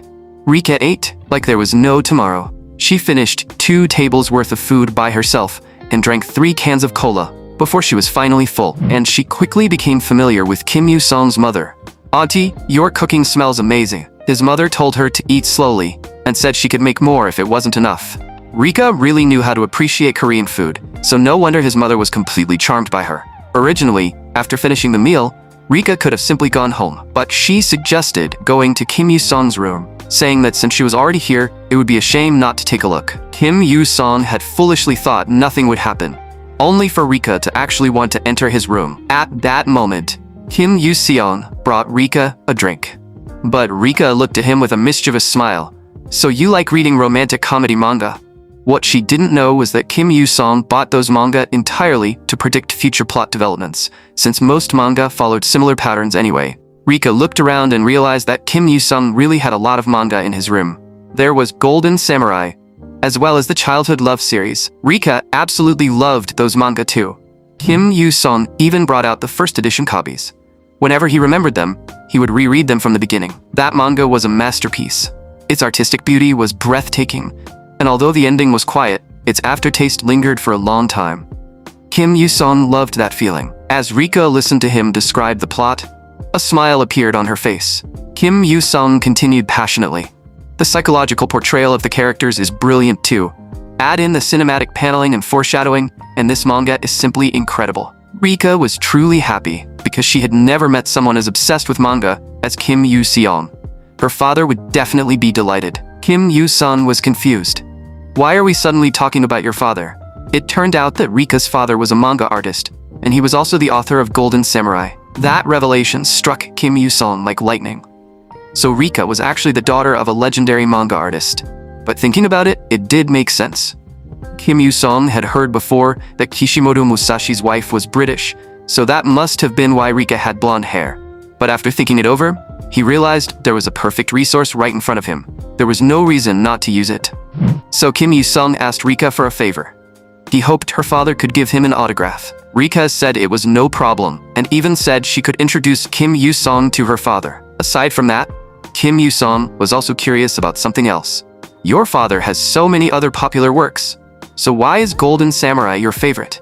It turned out that Rika also liked her father's other works, but for some reason, Golden Samurai had become more and more fascinating to her. Rika then brought up Volume 5 of Golden Samurai. Whenever she saw the male lead, she always felt that throughout the entire story, he put his friends first. That was why, in Rika's eyes, the male lead was both strong and gentle. The next day at school soon arrived. At that moment, inside the student council office, President Kumiko spoke with a serious expression. Do you remember Golden Week? You said you would help me that day. Our school has always had an exchange program with a sister school in Russia. After Golden Week, we're expecting to host one of their exchange students. President Kumiko wanted to give the student an unforgettable gift when they first met. So she wanted Kim Yu-sung to help her choose the gift. Kim Yu-sung would naturally help, so he asked if the first day of the holiday, the 29th, would work. President Kumiko was extremely happy. But if you break this promise, I won't forgive you. For now, she told Kim Yu-sung to return to class. Kim Yu-sung could only ask Rika later if they could change their plans to the 30th. When he returned to the classroom, Sato said he had good news to tell him. The students who had caused trouble in the kendo club and were later kicked out suddenly made another scene today. Then, both of them actually applied to transfer schools. Two people transferring at the same time was already strange enough, so did Kim Yu-sung think something else had happened? Kim Yu-sung guessed that they probably had reasons they couldn't explain. But they deserved it. At least they wouldn't come back to harass Tojo or Sakamoto anymore. And now, it was class time. The person teaching them was a new English teacher who had just arrived today. During class, Rika had already fallen asleep from the boring English lesson. The new English teacher's name was Mizuki Nanami. She was 24 years old, and today happened to be the 24th. So she asked the student sitting in seat 24 to read today's lesson content aloud. But she immediately changed her mind. Then, please have the student sitting behind seat 24 read the textbook aloud. Kim Yu-sung slowly stood up and began reading the passage from the textbook. The entire class was shocked by his fluent speaking and clear pronunciation. Teacher Mizuki then asked another question. For a question like this, how should we answer? Kim Yu-sung seemed to misunderstand what she meant and thought she wanted him to answer. So he seriously said that he personally recommended traveling to Osaka because it had plenty of attractions and many tourists. Teacher Mizuki's expression immediately became extremely awkward, which confused Kim Yu-sung. What kind of reaction was that? But Teacher Mizuki didn't dare say much and simply said his answer was practically perfect. After sitting down, Kim Yu-sung kept thinking about her expression. She had clearly looked shocked. Teacher Mizuki was just about to continue the lesson. But then she accidentally met Kim Yu-sung's gaze again. Teacher Mizuki quickly turned around, thinking that this student was truly terrifying, as expected of the rumored heir to a gangster family. Seeing her reaction, Kim Yu-sung immediately understood what was going on. Teacher Mizuki must have heard some bad rumors and mistaken him for a delinquent. After all, ridiculous rumors about him had been spreading everywhere. Some said he had fought an entire biker gang alone, while others claimed he was the heir to a crime boss. But this was the first time Kim Yu-sung had seen an adult this afraid of him. He felt that he should act a little more normal, so he wouldn't cause any more misunderstandings. He needed to find the teacher and explain things properly. Meanwhile, Teacher Mizuki was typing rapidly on her keyboard. When she saw the information on the computer, she froze. Name: Kim Yu-song. Gender: male. Full scholarship recipient. Freshman representative last year, and he had never dropped below first place in class since enrollment. Student council secretary. Extremely diligent. Honestly, there wasn't much left for the school to teach him. The more Teacher Mizuki read, the less it made sense. How could the heir to a crime boss have such an excellent record? This made her feel that something was even more wrong. Could he have been pretending to be a good student this entire time, to fool everyone? Just then, a chill suddenly ran down Teacher Mizuki's spine. Kim Yu-song was looking at her with a smile. Hello, my name is Kim Yu-song. Teacher Mizuki jumped in fright. Oh, Kim, you're here. Please sit down. I definitely wasn't looking into your records or investigating your background. But the moment she said that, she immediately regretted it. She had acted way too panicked. He must have realized she was checking his information. She felt like she was about to be dragged away by gangsters. In truth, Kim Yu-song had come to ask the teacher about career counseling. Teacher Mizuki forced herself to stay calm and put on a smile. Please sit down first. She asked Kim Yu-song what plans he had for the future. Kim Yu-song hadn't really decided yet. If he couldn't make up his mind, he planned to take over the family business. Teacher Mizuki immediately panicked again. Was the family business he mentioned inheriting a criminal organization? Kim, if you don't mind, could you tell me what your parents do for work? Kim Yu-song said that his parents ran a small restaurant in the countryside. Only then did Teacher Mizuki finally understand that Kim Yu-song wasn't the heir to a gangster family at all. She even said she would love to visit his family restaurant sometime. This also made Kim Yu-song realize that the misunderstanding had probably been cleared up. Teacher Mizuki then asked what subjects he was best at, and Kim Yu-song said math and science, if those were his strongest areas. Teacher Mizuki suggested that he consider a future in a STEM field. But Kim Yu-song didn't want that. He felt that choosing a future career just because he was good at a certain subject was far too naive. He wanted to do something he truly liked. Teacher Mizuki agreed that he was right. Being good at something and liking something were two completely different things. Speaking of which, Mizuki hadn't originally wanted to become a teacher. Although it was a little embarrassing to talk about, she decided to tell Kim Yu-song about it. At first, she had wanted to become a voice actress. Back in middle school, Teacher Mizuki had been deeply obsessed with a character from a robot manga. So, during career counseling, she said she wanted to become a voice actress. But her teacher told her that it was only a hobby, and hobbies could be left for later. Then the teacher recommended that she find a more stable job instead. At the time, Mizuki believed her teacher was right. But the moment she entered university, she immediately regretted it. Her life clearly belonged to her, yet she had casually let one person's advice decide her future. That was why she hoped Kim Yu-song would think carefully before making his decision. She wasn't saying this as a teacher, but as someone who had already lived through that regret. Kim Yu-song said he would seriously think about Teacher Mizuki's advice, because he didn't want to miss out on the career he truly liked, just like she had. So Kim Yu-song sincerely thanked her for her honest advice. After Kim Yu-song left, a male teacher said, "Wasn't that the Kim Yu-song from the rumors? I heard he's a delinquent, and his family is connected to gangsters. I also heard he once took down an entire biker gang by himself." However, Teacher Mizuki no longer believed those rumors. In her eyes, Kim Yu-song was actually an excellent student, with outstanding grades, and he was also very considerate. So she hoped that teacher would stop judging students by appearances. And that included Teacher Mizuki herself. If you truly wanted to understand what kind of person a student was, rumors were useless. Only a real conversation could reveal the truth. Soon, Golden Week arrived. Kim Yu-song realized that he seemed to have arrived early, because President Kumiko wasn't there yet. But when he turned his head, he saw the president herself. At that moment, Kumiko's expression looked extremely unpleasant. She immediately said that Kim Yu-song was late, even though he clearly wasn't. President Kumiko questioned him. "Do you know what time it is? You're absolutely late." It seemed President Kumiko was very unhappy about his lateness. Technically, you may not be late, but when you have plans with a girl, you should arrive 30 minutes early. Kim Yu-song couldn't help asking, "Then why didn't we just agree to meet at 11 instead of 11:30? President Kumiko fell silent for a moment, then simply said, "Forget it." She no longer wanted to explain anything to such a dense guy. Then she ordered Kim Yu-song to go to that shop and buy her a green tea ice cream. Kim Yu-song didn't understand why he had to be the one to buy it. President Kumiko immediately got angry again. So, after taking a punch from President Kumiko, Kim Yu-sung obediently went to buy the ice cream. It was clear that President Kumiko really liked this green tea ice cream, but Kim Yu-sung felt like they were just wandering around aimlessly. Where exactly were they supposed to buy a gift for the exchange student? His words finally reminded President Kumiko of the actual task. She'd almost forgotten about it. Kim Yu-sung thought, was she really that forgetful? She had only been focused on eating ice cream. Suddenly, a voice came through President Kumiko's earpiece. Young miss, there is a handmade crafts shop 2 streets away. I suggest going there to choose a gift.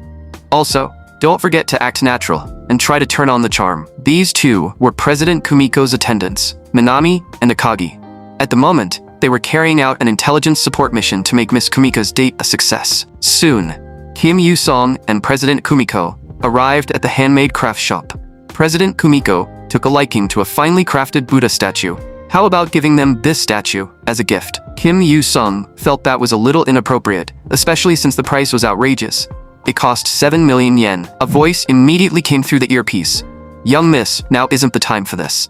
President Kumiko's strange behavior also made Kim Yu-sung curious. President Kumiko quietly moved to the side and told Minami and Akagi to keep their voices down so Kim Yu-sung wouldn't hear them. Minami reminded her, you came here for a date, not to look at Buddha statues. Hurry and look back. Isn't Kim Yu-sung staring blankly at his phone? The basic rule of a date is to make sure your date doesn't get bored. Do you understand, young miss? So, President Kumiko immediately grabbed Kim Yu-sung's clothes. Then she quickly walked toward the exit. Something urgent suddenly came up. We need to leave now. After they got outside, Kim Yu-sung asked Kumiko if something had happened, why she was in such a hurry, and whether there was anything he could do to help. President Kumiko said it was nothing serious, only that she felt a little dizzy, and told him they should hurry to the next place. The next location had also been arranged in advance. It was a traditional clothing shop. Minami had already spoken to the owner, so they only needed to follow the directions. Soon, the two arrived at the traditional clothing shop. The owner introduced them to a beautifully made outfit. Kim Yu-sung felt the exchange student would probably like it, so he asked what the president thought. But President Kumiko told the shop owner to bring out the best item in the store. Money wasn't an issue. Since the young miss had said so, the owner no longer held back. So the owner brought out another outfit, and this one cost 500,000 yen. Only then did Kim Yu-sung truly witness the spending power of a rich young miss. But even after choosing for a long time, they still couldn't find anything truly suitable. In the end, it came down to choosing between this yukata and this kimono. In Kim Yu-sung's eyes, both looked pretty good. The owner then made a suggestion. If it's that hard to choose, why not try them on? Kim Yu-sung also felt the owner had a point, so he suggested that President Kumiko try them on. After that, the owner led President Kumiko inside. But what happened next completely startled President Kumiko, because this owner was actually Minami in disguise. It turned out that Minami was skilled at disguises and transformations, so pretending to be someone else was easy for her. And the reason she had President Kumiko try on the outfit was to raise her charm level. Minami urged President Kumiko to try it on quickly. I will make you look as beautiful as possible.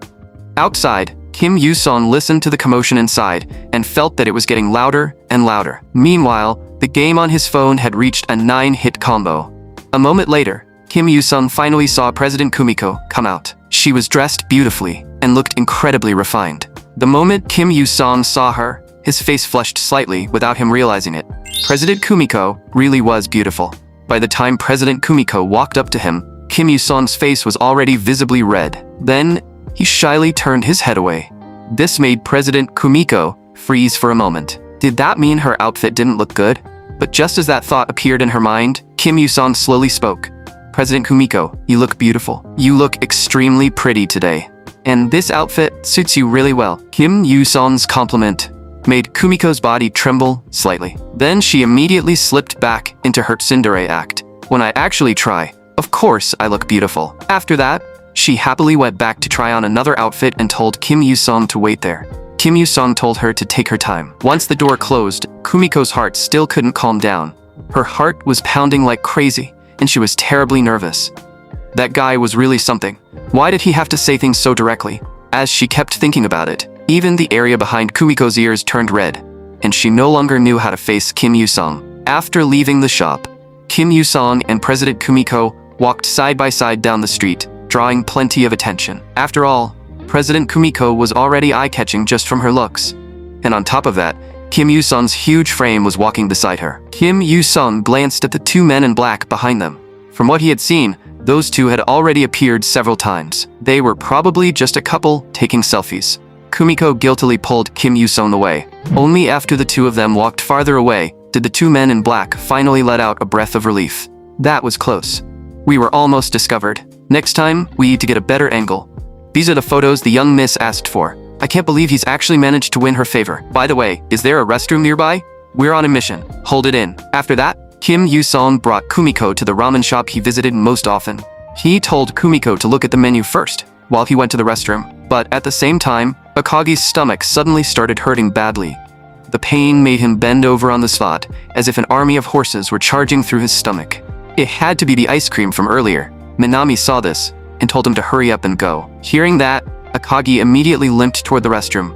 After unleashing absolute havoc in the stall, Akagi shakily held onto the restroom door and let out a long breath, feeling that he had finally been saved. But when he looked up, he saw Kim Yoo-sung standing in front of the sink, staring straight at him through the mirror. "Vice President, what are you doing here?"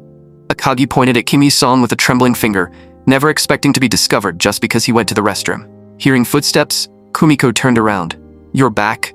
But the first thing she saw was the two subordinates, who were supposed to be carrying out the mission she had assigned. "President Kumiko, I happened to run into them, so I brought them along for lunch. You don't mind, right?" "I don't mind." What a coincidence. But inside, Kumiko was panicking. They absolutely couldn't expose her. Kumiko never expected her wonderful date to suddenly turn into a student council meal. "President, that idiot went to the restroom and got caught. For now, let's just act like we happened to run into them." A little while later, several steaming bowls of ramen finally arrived. Kim Yoo-sung watched Kumiko stare at the ramen for a long time without picking up her chopsticks and wondered if she had never eaten ramen before. "Is this your first time eating ramen?" "Yes, I've mostly only seen it on TV." It seemed that commoner food like this wasn't part of Kumiko's usual diet at all. Kumiko carefully tasted a sip of the broth and slowly savored it. Then she suddenly realized that it tasted surprisingly good. Seeing that Kumiko liked it, Kim Yoo-sung felt much more relieved. He let out a breath and smiled. After finishing their meal, the group went to an arcade. The rabbit plush slipped off the claw again. Kumiko couldn't help letting out an angry scream. She had been so close to getting that cute plushie. Meanwhile, Kim Yoo-sung and Vice President Akagi were frantically moving the joysticks in front of an arcade machine. After Akagi KO'd Kim Yoo-sung once again, he burst into mocking laughter. "Looks like the rumors about Koreans being good at games are fake." Kim Yoo-sung instantly got angry. Akagi had really crossed the line this time. He was definitely going to crush him. But Akagi was in an excellent mood. Since the young miss liked him, Akagi had to teach him a lesson. Then, Kim Yoo-sung loosened up his hands and feet before jumping back into another game battle with Akagi. This time, as soon as the round began, the male character Kim Yoo-sung controlled kicked Akagi's female character straight to the ground. After that, Kim Yoo-sung unleashed a completely unreasonable combo. Akagi had no chance to fight back and was KO'd on the spot. Now, it was Kim Yoo-sung's turn to mock him. "Keep working hard, Vice President." Furious, Akagi immediately said, "In that case, Kim Yoo-sung, do you dare to compete in that?" Kim Yoo-sung looked in the direction he was pointing and saw the punching power machine, the thing he was best at. Kim Yoo-sung even wondered if Akagi had lost his mind. There was absolutely no need to compete in this. But Akagi completely ignored his reaction and slowly unbuttoned his shirt. To everyone's surprise, he revealed a muscular body, the lean and defined type. Kim Yoo-sung had never expected that this usually bookish-looking guy would have a body like that. Akagi stared at him and said, "Kim Yoo-sung, don't tell me you're scared. I'll be very disappointed in you." That one sentence successfully ignited Kim Yoo-sung's competitive spirit. Akagi stylishly tossed his glasses behind him. "I thought you were the type of coward who would run away." Seeing that Kim Yoo-sung accepted, Akagi gave him a formal fist salute. Then, Akagi loosened up his body. After that, he adjusted himself into the perfect stance for generating force. The next second, he slammed his fist into the punching power machine. The score jumped wildly, before finally stopping at 960, setting a brand new record for the machine. "Now it's your turn. You're not scared, are you?" Kim Yoo-sung scratched his head, still feeling a little worried. He wanted Kumiko to stop this, but Kumiko also seemed curious about his full power. Minami said, "If the machine breaks, we'll pay for it. just go all out. At that moment, Kim Yoo-sung was silently crying inside. He really hadn't wanted to stand out. So why had things turned into this again? In reality, breaking the machine wasn't even the biggest problem. The real problem was that Kim Yoo-sung's body had the enhancement effect of a muscle gag character in this manga. For a full-power testing machine like this, he felt that one punch from him could shatter it. Fine, there was no point overthinking it. He would just use a different method. Kim Yoo-sung stood there expressionless and took a punching stance. Then, he slammed his fist into the lower part of the machine. Akagi hadn't expected this result at all. Kim Yoo-sung had actually bent the machine's metal frame with one punch.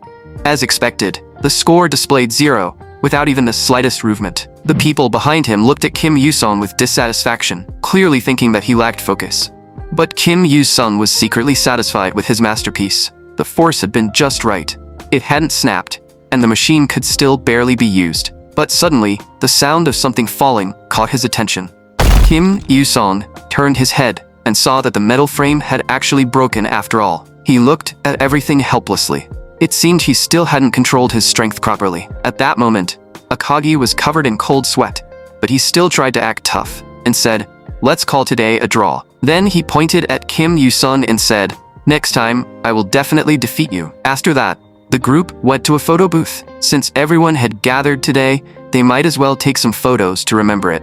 While Kumiko was still thinking it over, Minami quickly reminded her from behind, "That's a good idea." Then, they took many group photos. Minami and Akagi were messing around playfully in the pictures. Kim Yoo-sung and Kumiko, on the other hand, looked sweet together. Kumiko stared carefully at the photos in front of her, clearly very satisfied. Minami pointed at the photo and said to Kumiko, "Young miss, look how well you and Kim Yoo-sung match." Kumiko immediately felt a little embarrassed by those words. This really is pretty fun. Seeing her like that, Kim Yoo-sung could easily tell that everything today had been a carefully planned date. After that, their final stop was karaoke. But Akagi's ear-piercing singing nearly made everyone feel like their souls were leaving their bodies. When it was Kumiko's turn to sing, however, her beautiful voice seemed to cleanse everyone's hearts. Once the song ended, Kim Yoo-sung immediately raised both thumbs. Then, he and Kumiko sang a love song together. In that moment, both of them felt a strange, unspoken sense of romance between them. When the sky grew dark, Kim Yoo-sung saw Kumiko into the car and waved goodbye. Meanwhile, Akagi and Minami felt as if the day had completely drained them. The two of them then apologized to Kumiko, saying they had gotten too caught up in having fun and missed their chance to leave. But Kumiko didn't mind at all. "I had a wonderful time today. This was the first time in my life I ate ice cream with a boy. The first time I went shopping with a boy, laughed with a boy, and blushed because a boy looked at me. Ever since we grew up, it feels like a distance formed between us. Even though when we were children, we used to have so much fun together. Still, thank you both for always staying by my side. This day will definitely become a precious memory for me."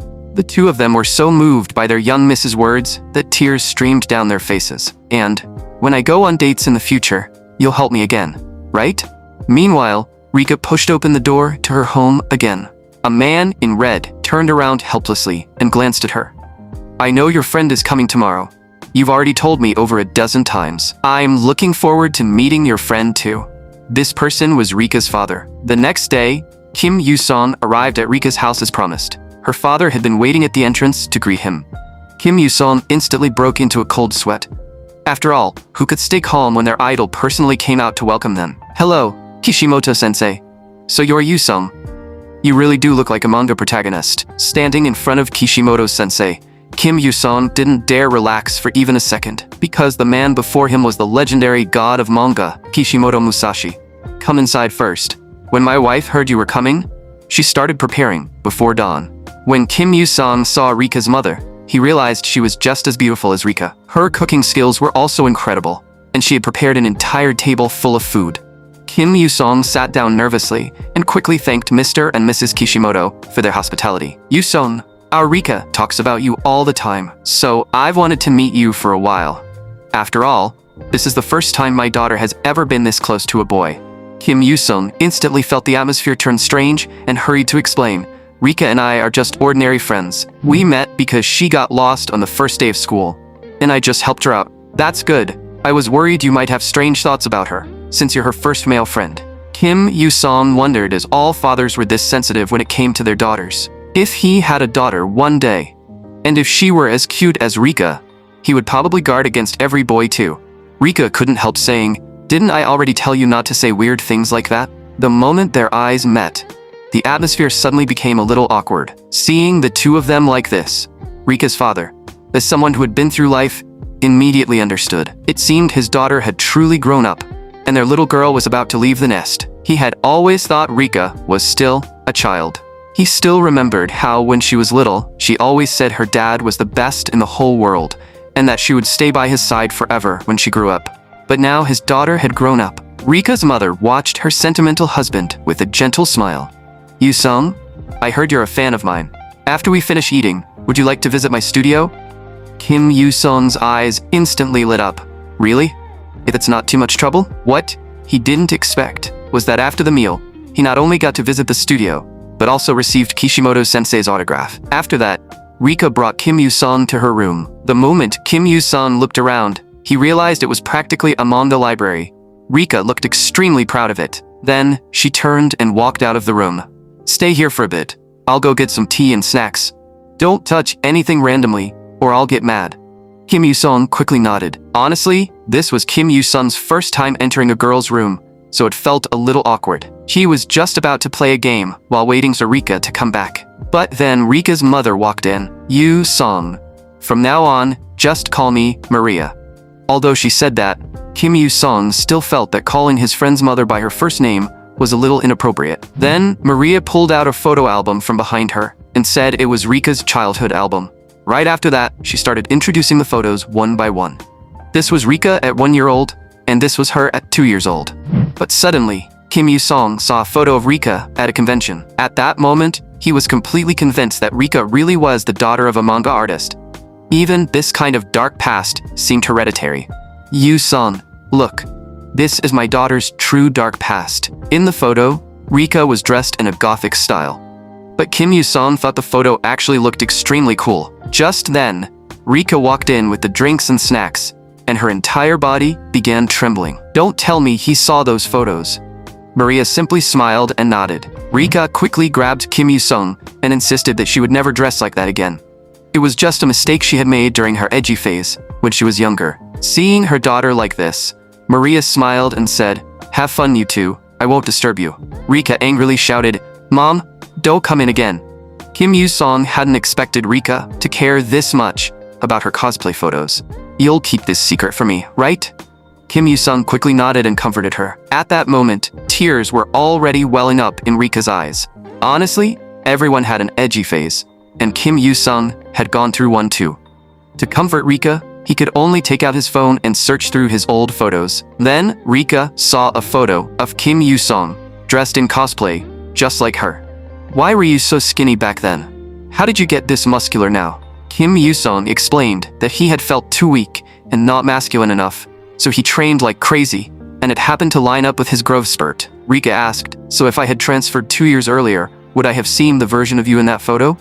Kim Yu-sung asked back directly, "Then don't you like the current me?" He had only said it casually, but Rika blurted out, "I really like the current you." Realizing what she had just said, Rika quickly covered her mouth. As their eyes met, the atmosphere between them suddenly turned strangely intimate. Kim Yu-sung and Rika could both clearly feel each other's heartbeat. It was the feeling of falling for someone. But then, Rika suddenly said, "I only see you as a good friend." Kim Yu-sung also came back to his senses. "Right, we're good friends." But by then, the atmosphere in the room had become extremely awkward. After that, Kim Yu-sung broke the silence first. "I should thank you. Because of you, I got Kishimoto-sensei's autograph." Rika said, "You don't need to be so polite with me. You're always welcome at my house." Kim Yu-sung nodded. "I will. I'll definitely come again." Smiles finally returned to both of their faces. When the sky grew dark, Kim Yu-sung said goodbye to Rika and told her he should head home. "By the way, you said you were going on a trip with your family. Where are you going?" Hearing that, Rika immediately smiled. "Hawaii." Kim Yu-sung said, "Have a good trip. Remember to wear sunscreen. Don't cry just because you miss me, and call me if anything happens." Rika asked curiously, "If I actually call you, how exactly are you planning to get to Hawaii?" An image immediately appeared in Kim Yu-song's mind of himself turning into an elite swimmer and swimming all the way there. But he still said, "I'll just buy a plane ticket when the time comes." Rika looked at him with a smile. After taking a few steps, Kim Yu-song turned back and said, "Rika, see you at school." Then he headed toward the station. Rika watched his back, and her mood suddenly sank. Scenes from when they first met began replaying in her mind. Back then, they had sat together on a bench and eaten bento boxes. They had read manga together and worked together for Tojo Karen's sake. And whenever the train was crowded, Kim Yu-song would firmly protect her. She also remembered the fluttering feeling in her heart when they held hands for the first time. Then Rika quietly encouraged herself. Come on, Rika. Her heart couldn't lie. Next time, she would definitely find the courage. By now, it was the 5th day of Golden Week. Kim Yu-song had already bought every manga he needed from the bookstore. He was just wondering whether he should eat something before leaving. Suddenly, hurried footsteps sounded from behind him. Move! Get out of the way! Kim Yu-song turned around in confusion. A graceful-looking girl was actually about to leap over his head. But the next second, her knee slammed hard into Kim Yu-song's face. And just now, Kim Yu-song seemed to have seen something he shouldn't have seen. He caught the girl by reflex and quickly forced himself to think about something else to calm down. After coming back to her senses, the girl immediately turned to look into the distance. Far away, several figures were running toward them. Before Kim Yu-song could even understand what was happening, the girl grabbed his hand and pulled him away, completely ignoring his questions. Seeing the direction she was running, Kim Yu-song immediately said, "Where are you going? That's a dead end." Then he stopped caring about the situation, grabbed her hand instead, and ran in another direction. They went straight to the ramen shop he had been planning to eat at. The two hid behind the window and watched the group continue chasing forward. Once those people were finally gone, the girl let out a long breath. "Thank you for helping me," Kim Yu-song said helplessly.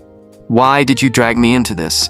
Can you at least tell me why they were chasing you?" The girl said, "Let's sit down first. My name is Sasha." Seeing this, Kim Yu-song could only sit down too. That Sasha kept talking to him about unrelated things. Kim Yu-song immediately told her to stop changing the subject, but Sasha said the situation was complicated and hard to explain. The moment he heard that, Kim Yu-song stood up and turned to leave. Then good luck running away. Wait, when a pretty girl asks for help, isn't a guy supposed to help without asking questions? Kim Yu-song sighed. That isn't common sense. Seeing that Kim Yu-song was still about to leave, Sasha quickly said, "I'll hire you. I'll pay you." Then she pulled several thick stacks of cash out of her bag. Kim Yu-song immediately turned around and shook her hand. "Pleasure doing business with you. With this money, I can buy a lot more manga." At that moment, Sasha seemed to accept her situation and took off the hat on her head, revealing long blue hair. She said her father was a fairly famous person in Russia, so those people were probably trying to kidnap her. The moment Kim Yu-song saw that long blue hair, he immediately remembered one of the heroines from this manga, an extremely popular character from Russia. Sasha said Kim Yu-song only needed to protect her until 7 in the evening. After that, she would figure things out herself. Then she even asked if there was anywhere fun nearby. Kim Yu-song hadn't expected someone being chased like this to still be in the mood for sightseeing. Sasha explained that as long as they stayed in crowded places, those people wouldn't dare act recklessly. She was one of the popular characters from the original story, a Russian heroine whose full name was Alexandra Ivanovna Romanova, usually called Sasha. According to the original plot, her first appearance should have involved meeting the male lead, Ryuji. But for some reason, she had met Kim Yu-song first. Maybe this was something that happened before her main storyline began. Kim Yu-song didn't know why this heroine was being chased, nor did he know whether it was appropriate for him to get involved. Originally, he had been indignant that Sasha tried to buy him off with money. That was basically an insult. The problem was, she had offered far too much money for him to refuse. Since he had already accepted the job, he only needed to hold out for 6 hours, until 7 in the evening. Sasha's eyes never left Kim Yu-song. From the moment she first saw him, she felt that he was strong. She trusted her own judgment. This guy could definitely help her survive the next 6 hours. "Let's go. If we stay in one place too long, we'll be exposed." But just then a voice suddenly called out, "Hey, don't move." The group of men in black from earlier had appeared behind them again, and Kim Yu-song couldn't understand how they had found them so quickly. Sasha explained that they were former KGB elite agents. Kim Yu-song was still wondering what the KGB was when a man in black suddenly appeared in front of him, blocking his path. Without saying a single word, the man threw a punch straight at Kim Yu-sung. Kim Yu-sung dodged with a sidestep, and the force of the man's momentum sent him crashing toward the ground. But Kim Yu-sung didn't give him the chance to fall. He reached out and grabbed the man by the collar. Then he lifted the man high into the air. The next second, Kim Yu-sung slammed him hard in front of his companions. Sasha stared at the scene in shock. After all, the people chasing her were all former elite agents. Yet, in front of Kim Yu-sung, they had no power to resist at all. Kim Yu-sung didn't give Sasha time to overthink it. He locked her inside a phone booth so she wouldn't get in his way. Because from those brief exchanges just now, Kim Yu-sung had already realized that these guys were no joke. They were on a completely different level from the street thugs he had fought before. Unfortunately for them, they had run into Kim Yu-sung. In this romantic comedy, the person with the more developed muscles usually ended up being the winner. In just a few exchanges, Kim Yu-sung swiftly took down 2 of them. Looking at the remaining men, he thought this probably wouldn't be too difficult. But just then, a voice rang out. "Everyone, retreat." The instant Kim Yu-sung heard that, he instinctively looked toward the source of the voice. But at that moment, a burly man suddenly charged out and slammed a powerful shoulder check into Kim Yu-sung's chest. For the first time, Kim Yu-sung felt his chest hurt this badly. No one had ever dealt this much damage to him before. When the other men in black saw the newcomer, they immediately lowered their heads. Captain Boris. Kim Yu-sung had no idea who this huge guy was, yet the man had attacked him without saying a word. That blow hurt so much that Kim Yu-sung dropped to one knee, but when he looked at the man's muscular body, he started to feel uncertain. If he was facing someone like this, he had no idea whether his romantic comedy muscle buff would still work. Meanwhile, Sasha was locked inside the phone booth, frantically pounding on the glass and shouting something. In her mind, everything was already over, because no matter how strong Kim Yu-sung was, she didn't believe he could defeat Captain Boris. Kim Yu-sung sighed. As expected, this money wasn't going to be easy to earn. He also had no idea whether more pursuers were coming, so it would be better to end this quickly. The next second, Kim Yu-sung stomped forward and charged. His large hands shot straight toward Boris's head, and the speed nearly caught Boris off guard. Kim Yu-sung planned to use that moment of carelessness to introduce Boris's head directly to the ground. Boris was shocked. If he hadn't instantly grabbed Kim Yu-sung's hand and reduced part of the force, that one move would have been enough to take him out of the fight. Kim Yu-sung hadn't expected this man's reaction speed to be so fast, and his strength was just as terrifying. He actually forced Kim Yu-sung's hand away from his head. Boris grabbed Kim Yu-sung's hand and shoved him forward, making him stagger. Then he immediately threw a punch straight at Kim Yu-sung's cheek. Damn it, that hit really hurt. This man's combat experience and technique were the strongest Kim Yu-sung had encountered so far. And judging from the way Boris was holding him, was he about to put Kim Yu-sung in a guillotine choke? Kim Yu-sung's worry was correct. He tried to lift Boris with raw strength, but the man still refused to release his hand. Kim Yu-sung had already realized that his joint was locked in place, and that instantly awakened the ferocity inside him. The earlier strike had hurt, but it hadn't truly injured him. This time, however, if he wanted to subdue this man, he would probably have to pay a real price. Kim Yu-sung suddenly exploded with force, and risking a dislocated joint, slammed Boris hard into the ground. That impact made Boris let out a painful groan.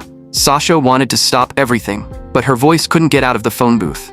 The other men in black stared in shock, because in their memory, their captain had never looked this miserable before. After that strike, Boris completely lost the ability to keep fighting. Kim Yu-sung cursed inwardly. This guy was seriously a pain. Joint damage could affect his muscles, which meant he might not be able to go to the gym for a while. After Sasha kept pounding on the glass, the phone booth door was finally opened. She could hardly believe that Kim Yu-sung had actually defeated Boris. In that moment, she finally seemed to truly understand just how strong Kim Yu-sung was. Meanwhile, somewhere else, a mysterious man picked up the phone. A trembling voice came from the other end. "Tsar, Captain Boris has been defeated."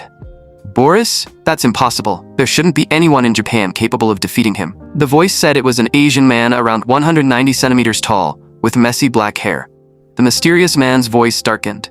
"Don't tell me it's that guy, Black Yaksha." At the same time, videos of Kim Yu-sung fighting had already spread across the dark web. Everyone believed he was Black Yaksha. People were all discussing why the man once known as the strongest mercenary of the underground world had suddenly vanished years ago. His rise to fame began when Ivan wanted to find a worthy opponent, so in 1999, he held the Fist God tournament and welcomed fighters from all over to challenge him. It was then that Fuma Kotaro, the man later known as Black Yaksha, appeared like a comet. He stormed into the finals and became a legend. Yukika slowly closed her laptop and fell into deep thought. Could this be true? Had that Fuma Kotaro really appeared again? Then, she stepped outside and looked into the distance, lost in thought. Meanwhile, Sasha brought Kim Yu-sung to a maid cafe. Seeing the curious look on Sasha's face, Kim Yu-sung was instantly speechless. He asked, in confusion, "This is the must-visit place you were talking about?" Sasha answered as if it were obvious.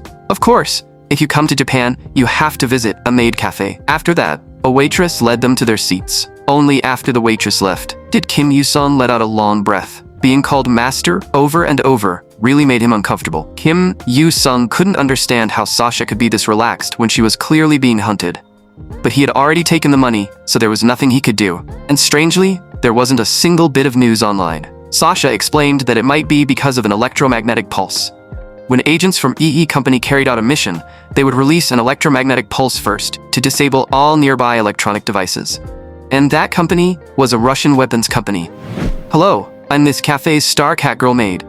The moment she said that, Kim Yu-sung turned his head and felt his entire worldview take a hit. He had thought he was already used to otaku culture, but this was still way too much. Kim Yu-sung was just about to eat when the maid beside him said, "Master, please wait a moment, meow. Before eating, you must first complete a ritual. Now, repeat after me. Meow." After finishing the chant, she even made a heart gesture toward them. "Please enjoy your meal, happily, masters." Kim Yu-sung was practically screaming internally, seeing that only Kim Yu-sung hadn't made the heart gesture.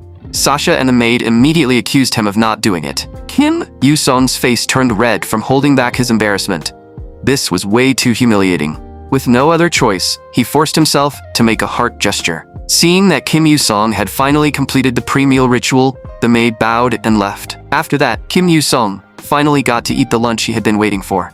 But once they finished eating, the catgirl maid from earlier came over again. She smiled and said, "I specially asked the manager for permission, so we can play a card game together." Sasha immediately became interested. But when Kim Yu-sung saw the headband in the maid's hand, he instantly felt that something was wrong. The maid continued, "The loser has to accept a punishment." Meow. Kim Yu-sung stared at the pink headband with utter reluctance.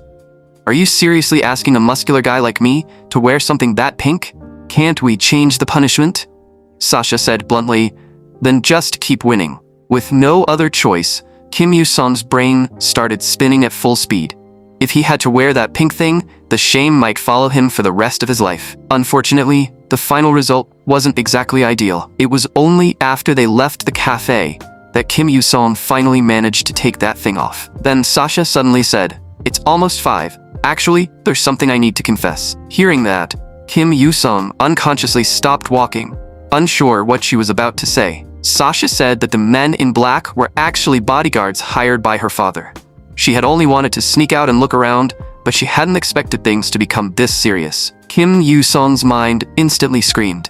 What kind of nonsense had this day turned into? Sasha still thanked him sincerely and said she would contact those people, then return to her hotel. "Being with you today was the happiest day I've had. Haha, I finally found you." Just then, a voice suddenly came from above. Kim Yu-sung looked up in shock and realized the voice was coming from a helicopter overhead. The helicopter was still 6 or 7 meters above the ground, yet an old man jumped straight down from it. "Sasha, you caused quite a commotion this time. Otherwise, I wouldn't have found you so easily." Kim Yu-sung immediately felt how powerful the old man was. An ordinary person couldn't jump down from a helicopter 6 or 7 meters in the air like that. Sasha was also shocked to see him. "How did you find this place?" "Private business. And this trip isn't just about finding you, my dear daughter." Seeing that her father had actually come by helicopter to find her, Sasha quickly began apologizing. Kim Yu-sung hadn't expected that the old man who had just jumped from a helicopter was actually Sasha's father. But why were this Russian father and daughter speaking Japanese? The old man said, "I happened to hear that Yaksha had appeared in Tokyo." Kim Yu-sung looked confused and cautiously pointed at himself. Boy, you're the one who disappeared 10 years ago, aren't you? The legendary mercenary, Yakusha Fuma Kotaro. Kim Yu-sung definitely couldn't admit to something like that, so he quickly said he wasn't and told him to stop spouting nonsense. But Sasha's father ignored him completely and shouted that he was going to settle the duel from 18 years ago. Then the old man wondered why he looked so young. Kim Yu-sung answered helplessly, "My name is Kim Yu-sung." Then, "Do you know Fuma Kotaro?" Kim Yu-sung said this was the first time he had ever heard that name. The three of them fell silent. Kim Yu-sung spoke first. "Sasha, since your father is here, I'll be leaving." Seeing that Sasha's father said nothing, Kim Yu-sung couldn't help thinking that this Fuma Kotaro guy probably just looked a little like him. But just then, a voice came from behind him. "Then do you know Boris? How did you defeat him?" Kim Yu-sung instantly realized he was talking about the guy he had beaten earlier, so he said, "Tell him I'm sorry. At the time, I really thought he was a bad guy, so I didn't hold back much." The moment he finished speaking, Sasha's father flashed in front of him and threw a punch straight at him. In that split second, Kim Yu-sung sensed how powerful the blow was and immediately raised his school bag to block it. With a loud blast, his school bag was punched straight through and scraps of paper drifted out from the hole. Kim Yu-sung instantly got angry. "What are you doing? Those are the manga I just bought today." But the old man didn't care at all. Instead, he called it interesting, saying he hadn't expected Kim Yu-sung to block that strike. Kim Yu-sung was silently crying inside. His beloved manga had been destroyed. He absolutely couldn't forgive this man today. But before Kim Yu-sung could react, the old man flashed forward again and appeared right in front of him. Kim Yu-sung barely managed to raise his arm in time to block the attack. The force behind that fist was more than twice as strong as Boris's. Seeing that he still hadn't taken Kim Yu-sung down, the old man stepped back and began gathering power. Then he suddenly kicked straight toward Kim Yu-sung's face. The tremendous force drove Kim Yu-sung back several steps. Seeing that he still hadn't fallen, the old man took off his coat and threw it aside. Kim Yu-sung immediately shouted, "What exactly are you trying to do? I'm only holding back because you're Sasha's father." But the old man showed no intention of stopping. "Because you are an extraordinary genius. An ordinary person with no formal training defeated my royal guard captain, Boris. That should be impossible unless I see it with my own eyes. Show me what you can do and prove that you are a once-in-a-century genius." Although Kim Yu-sung hadn't been truly injured yet, the pain of each solid hit was impossible to ignore. "So boy, come under my command. I can make your talent fully bloom." At that moment, Kim Yu-sung finally understood that this wasn't an ordinary romantic comedy world at all. A line like that was something you only heard in a shonen battle manga. At first, every part of the story had proven that this was definitely a romantic comedy manga. But ever since Kim Yu-sung came to this world, he had trained his muscles every day. And he had kept fighting all kinds of people. At first, he thought he was just a muscle gag character who had gained absurd superhuman strength.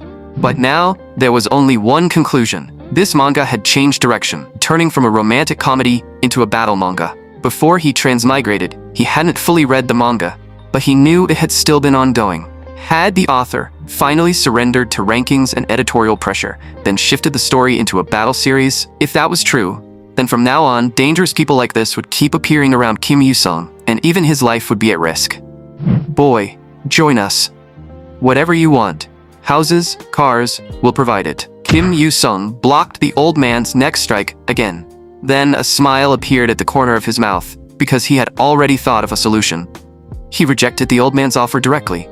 Because if this story had really turned into a battle manga, then no matter how strong the enemies became, one day, they were all destined to lose to the protagonist. So, as long as he stayed close to the male lead, Ryuji, he would be safe. After hearing Kim Yu-sung's answer, the old man threw another punch at him. Kim Yu-sung instantly sensed how terrifying this punch was. Before he could fully react, the blow slammed hard into his stomach. Blood sprayed from Kim Yu-sung's mouth. He finally realized that in this moment, the old man truly intended to kill him. Kim Yu-sung had originally planned to hold back because the man was Sasha's father. But at that instant, his eyes moved rapidly and suddenly spotted an opening. The next second, he punched straight toward the old man's cheek. That strike left the old man frozen in place, unable to speak for a long time. It was the first time in his life that someone had punched him in the face, and a faint red mark still remained on his cheek. But before Kim Yu-sung could react, the old man backhanded him across the face. Then he grabbed Kim Yu-sung by the face and lifted him clean off the ground. Boy, I'll teach you something. When your fist hits someone, no matter who your opponent is, you should strike with the resolve to kill them. Kim Yu-song gasped for breath. For the first time, he truly experienced the feeling of surviving by a hair's breadth. That pressure was beyond words. Then, Sasha's father's voice slowly drifted over. This is the Imperial Secret Art. Right after that, seeing that Kim Yu-song's stamina seemed to have recovered a little, he raised his fist and attacked again. Kim Yu-song had no power to fight back, and he didn't understand what those words meant. His eyes couldn't even keep up with the man's fists. Sasha kept trying to stop him, but her father showed no intention of stopping. Don't interrupt, Sasha. This boy must come with me. Kim Yu-song wanted nothing more than to beat this hateful old man down, but he simply couldn't do it. Boy, if you do not want to die, become my subordinate. I will personally train you. At this point, Sasha's father was becoming more and more shocked as they fought, as expected of someone who had defeated Boris. Meanwhile, Kim Yu-song kept cursing the author in his heart. How had this manga become this over the top? When he first came to this world, he might not have been used to it, but now he had already come to see this place as everything he had. There were so many people here that he cared about. Giving them up was impossible. Taking advantage of the moment, Sasha's father lost focus. Kim Yu-song suddenly threw a punch toward his face, but the man merely tilted his head to the side and dodged it with ease. At that moment, the more Sasha's father looked at Kim Yu-song, the more he liked him. He had never trained, yet he possessed this kind of strength, and his conviction was firm. The next second, he turned and punched straight toward Kim Yu-song's face. Against his attacks, Kim Yu-song had no solution at all. Seeing this, Sasha couldn't help worrying about Kim Yu-song. Every attack Kim Yu-song launched was easily dodged, but every attack from the old man landed with frightening precision. Kim Yu-song felt that even 10 Borises combined wouldn't be a match for this old man. Their strength was on completely different dimensions. Seeing that Kim Yu-song had not stood up for a long time, Sasha quickly stepped between them. Father, I only hired him. Why do you have to go this far? But Sasha's father grabbed her by the back of her collar. Then he threw her hard in front of Kim Yu-song. Kim Yu-song struggled to raise his head and asked with a trembling voice, "You don't even care about your own daughter?" Then he forced himself to stand. At this point, his body was already in terrible condition. Sasha's father could also tell that he was at his limit. "You talk too much. It ends now." Then, he threw another punch straight toward Kim Yu-song's temple. This strike was clearly meant to take his life. But right before it landed, Sasha's father's eyes suddenly sharpened, and he quickly changed the direction of his attack. 3 cold, gleaming throwing knives were now embedded in the ground. He recognized them immediately. They were Black Yaksha's shuriken. The next second, another hidden weapon grazed past his cheek. If his reaction had been even a little slower, that strike would have taken his life. Only then did Kim Yu-song realize that a girl had already stepped in front of him. Seeing that it was his senior, Kim Yu-song quickly asked, "Why are you here?" His senior said in a low voice, "My father is Black Yaksha. The man in front of you has been searching for my father all this time. But my father disappeared 10 years ago." At that moment, Sasha's father seemed to understand. The girl before him was most likely Black Yaksha's daughter. Then his senior took out a pill, placed it in Kim Yu-song's hand, and told him to swallow it quickly. It was her family's inherited medicine, capable of drawing out the body's hidden potential. "Kim Yu-song, don't hesitate. I will hold him off for you. Otherwise, all of us are dying here today." Kim Yu-song no longer hesitated and threw the pill into his mouth. Almost instantly, a warm current appeared inside his body, rapidly spreading through his limbs and bones. As the medicine's power continued to spread, Kim Yu-song felt his chest become burning hot, as if a branding iron had been pressed against it. The scorching pain made him lose control, and he let out a roar that shook the surroundings.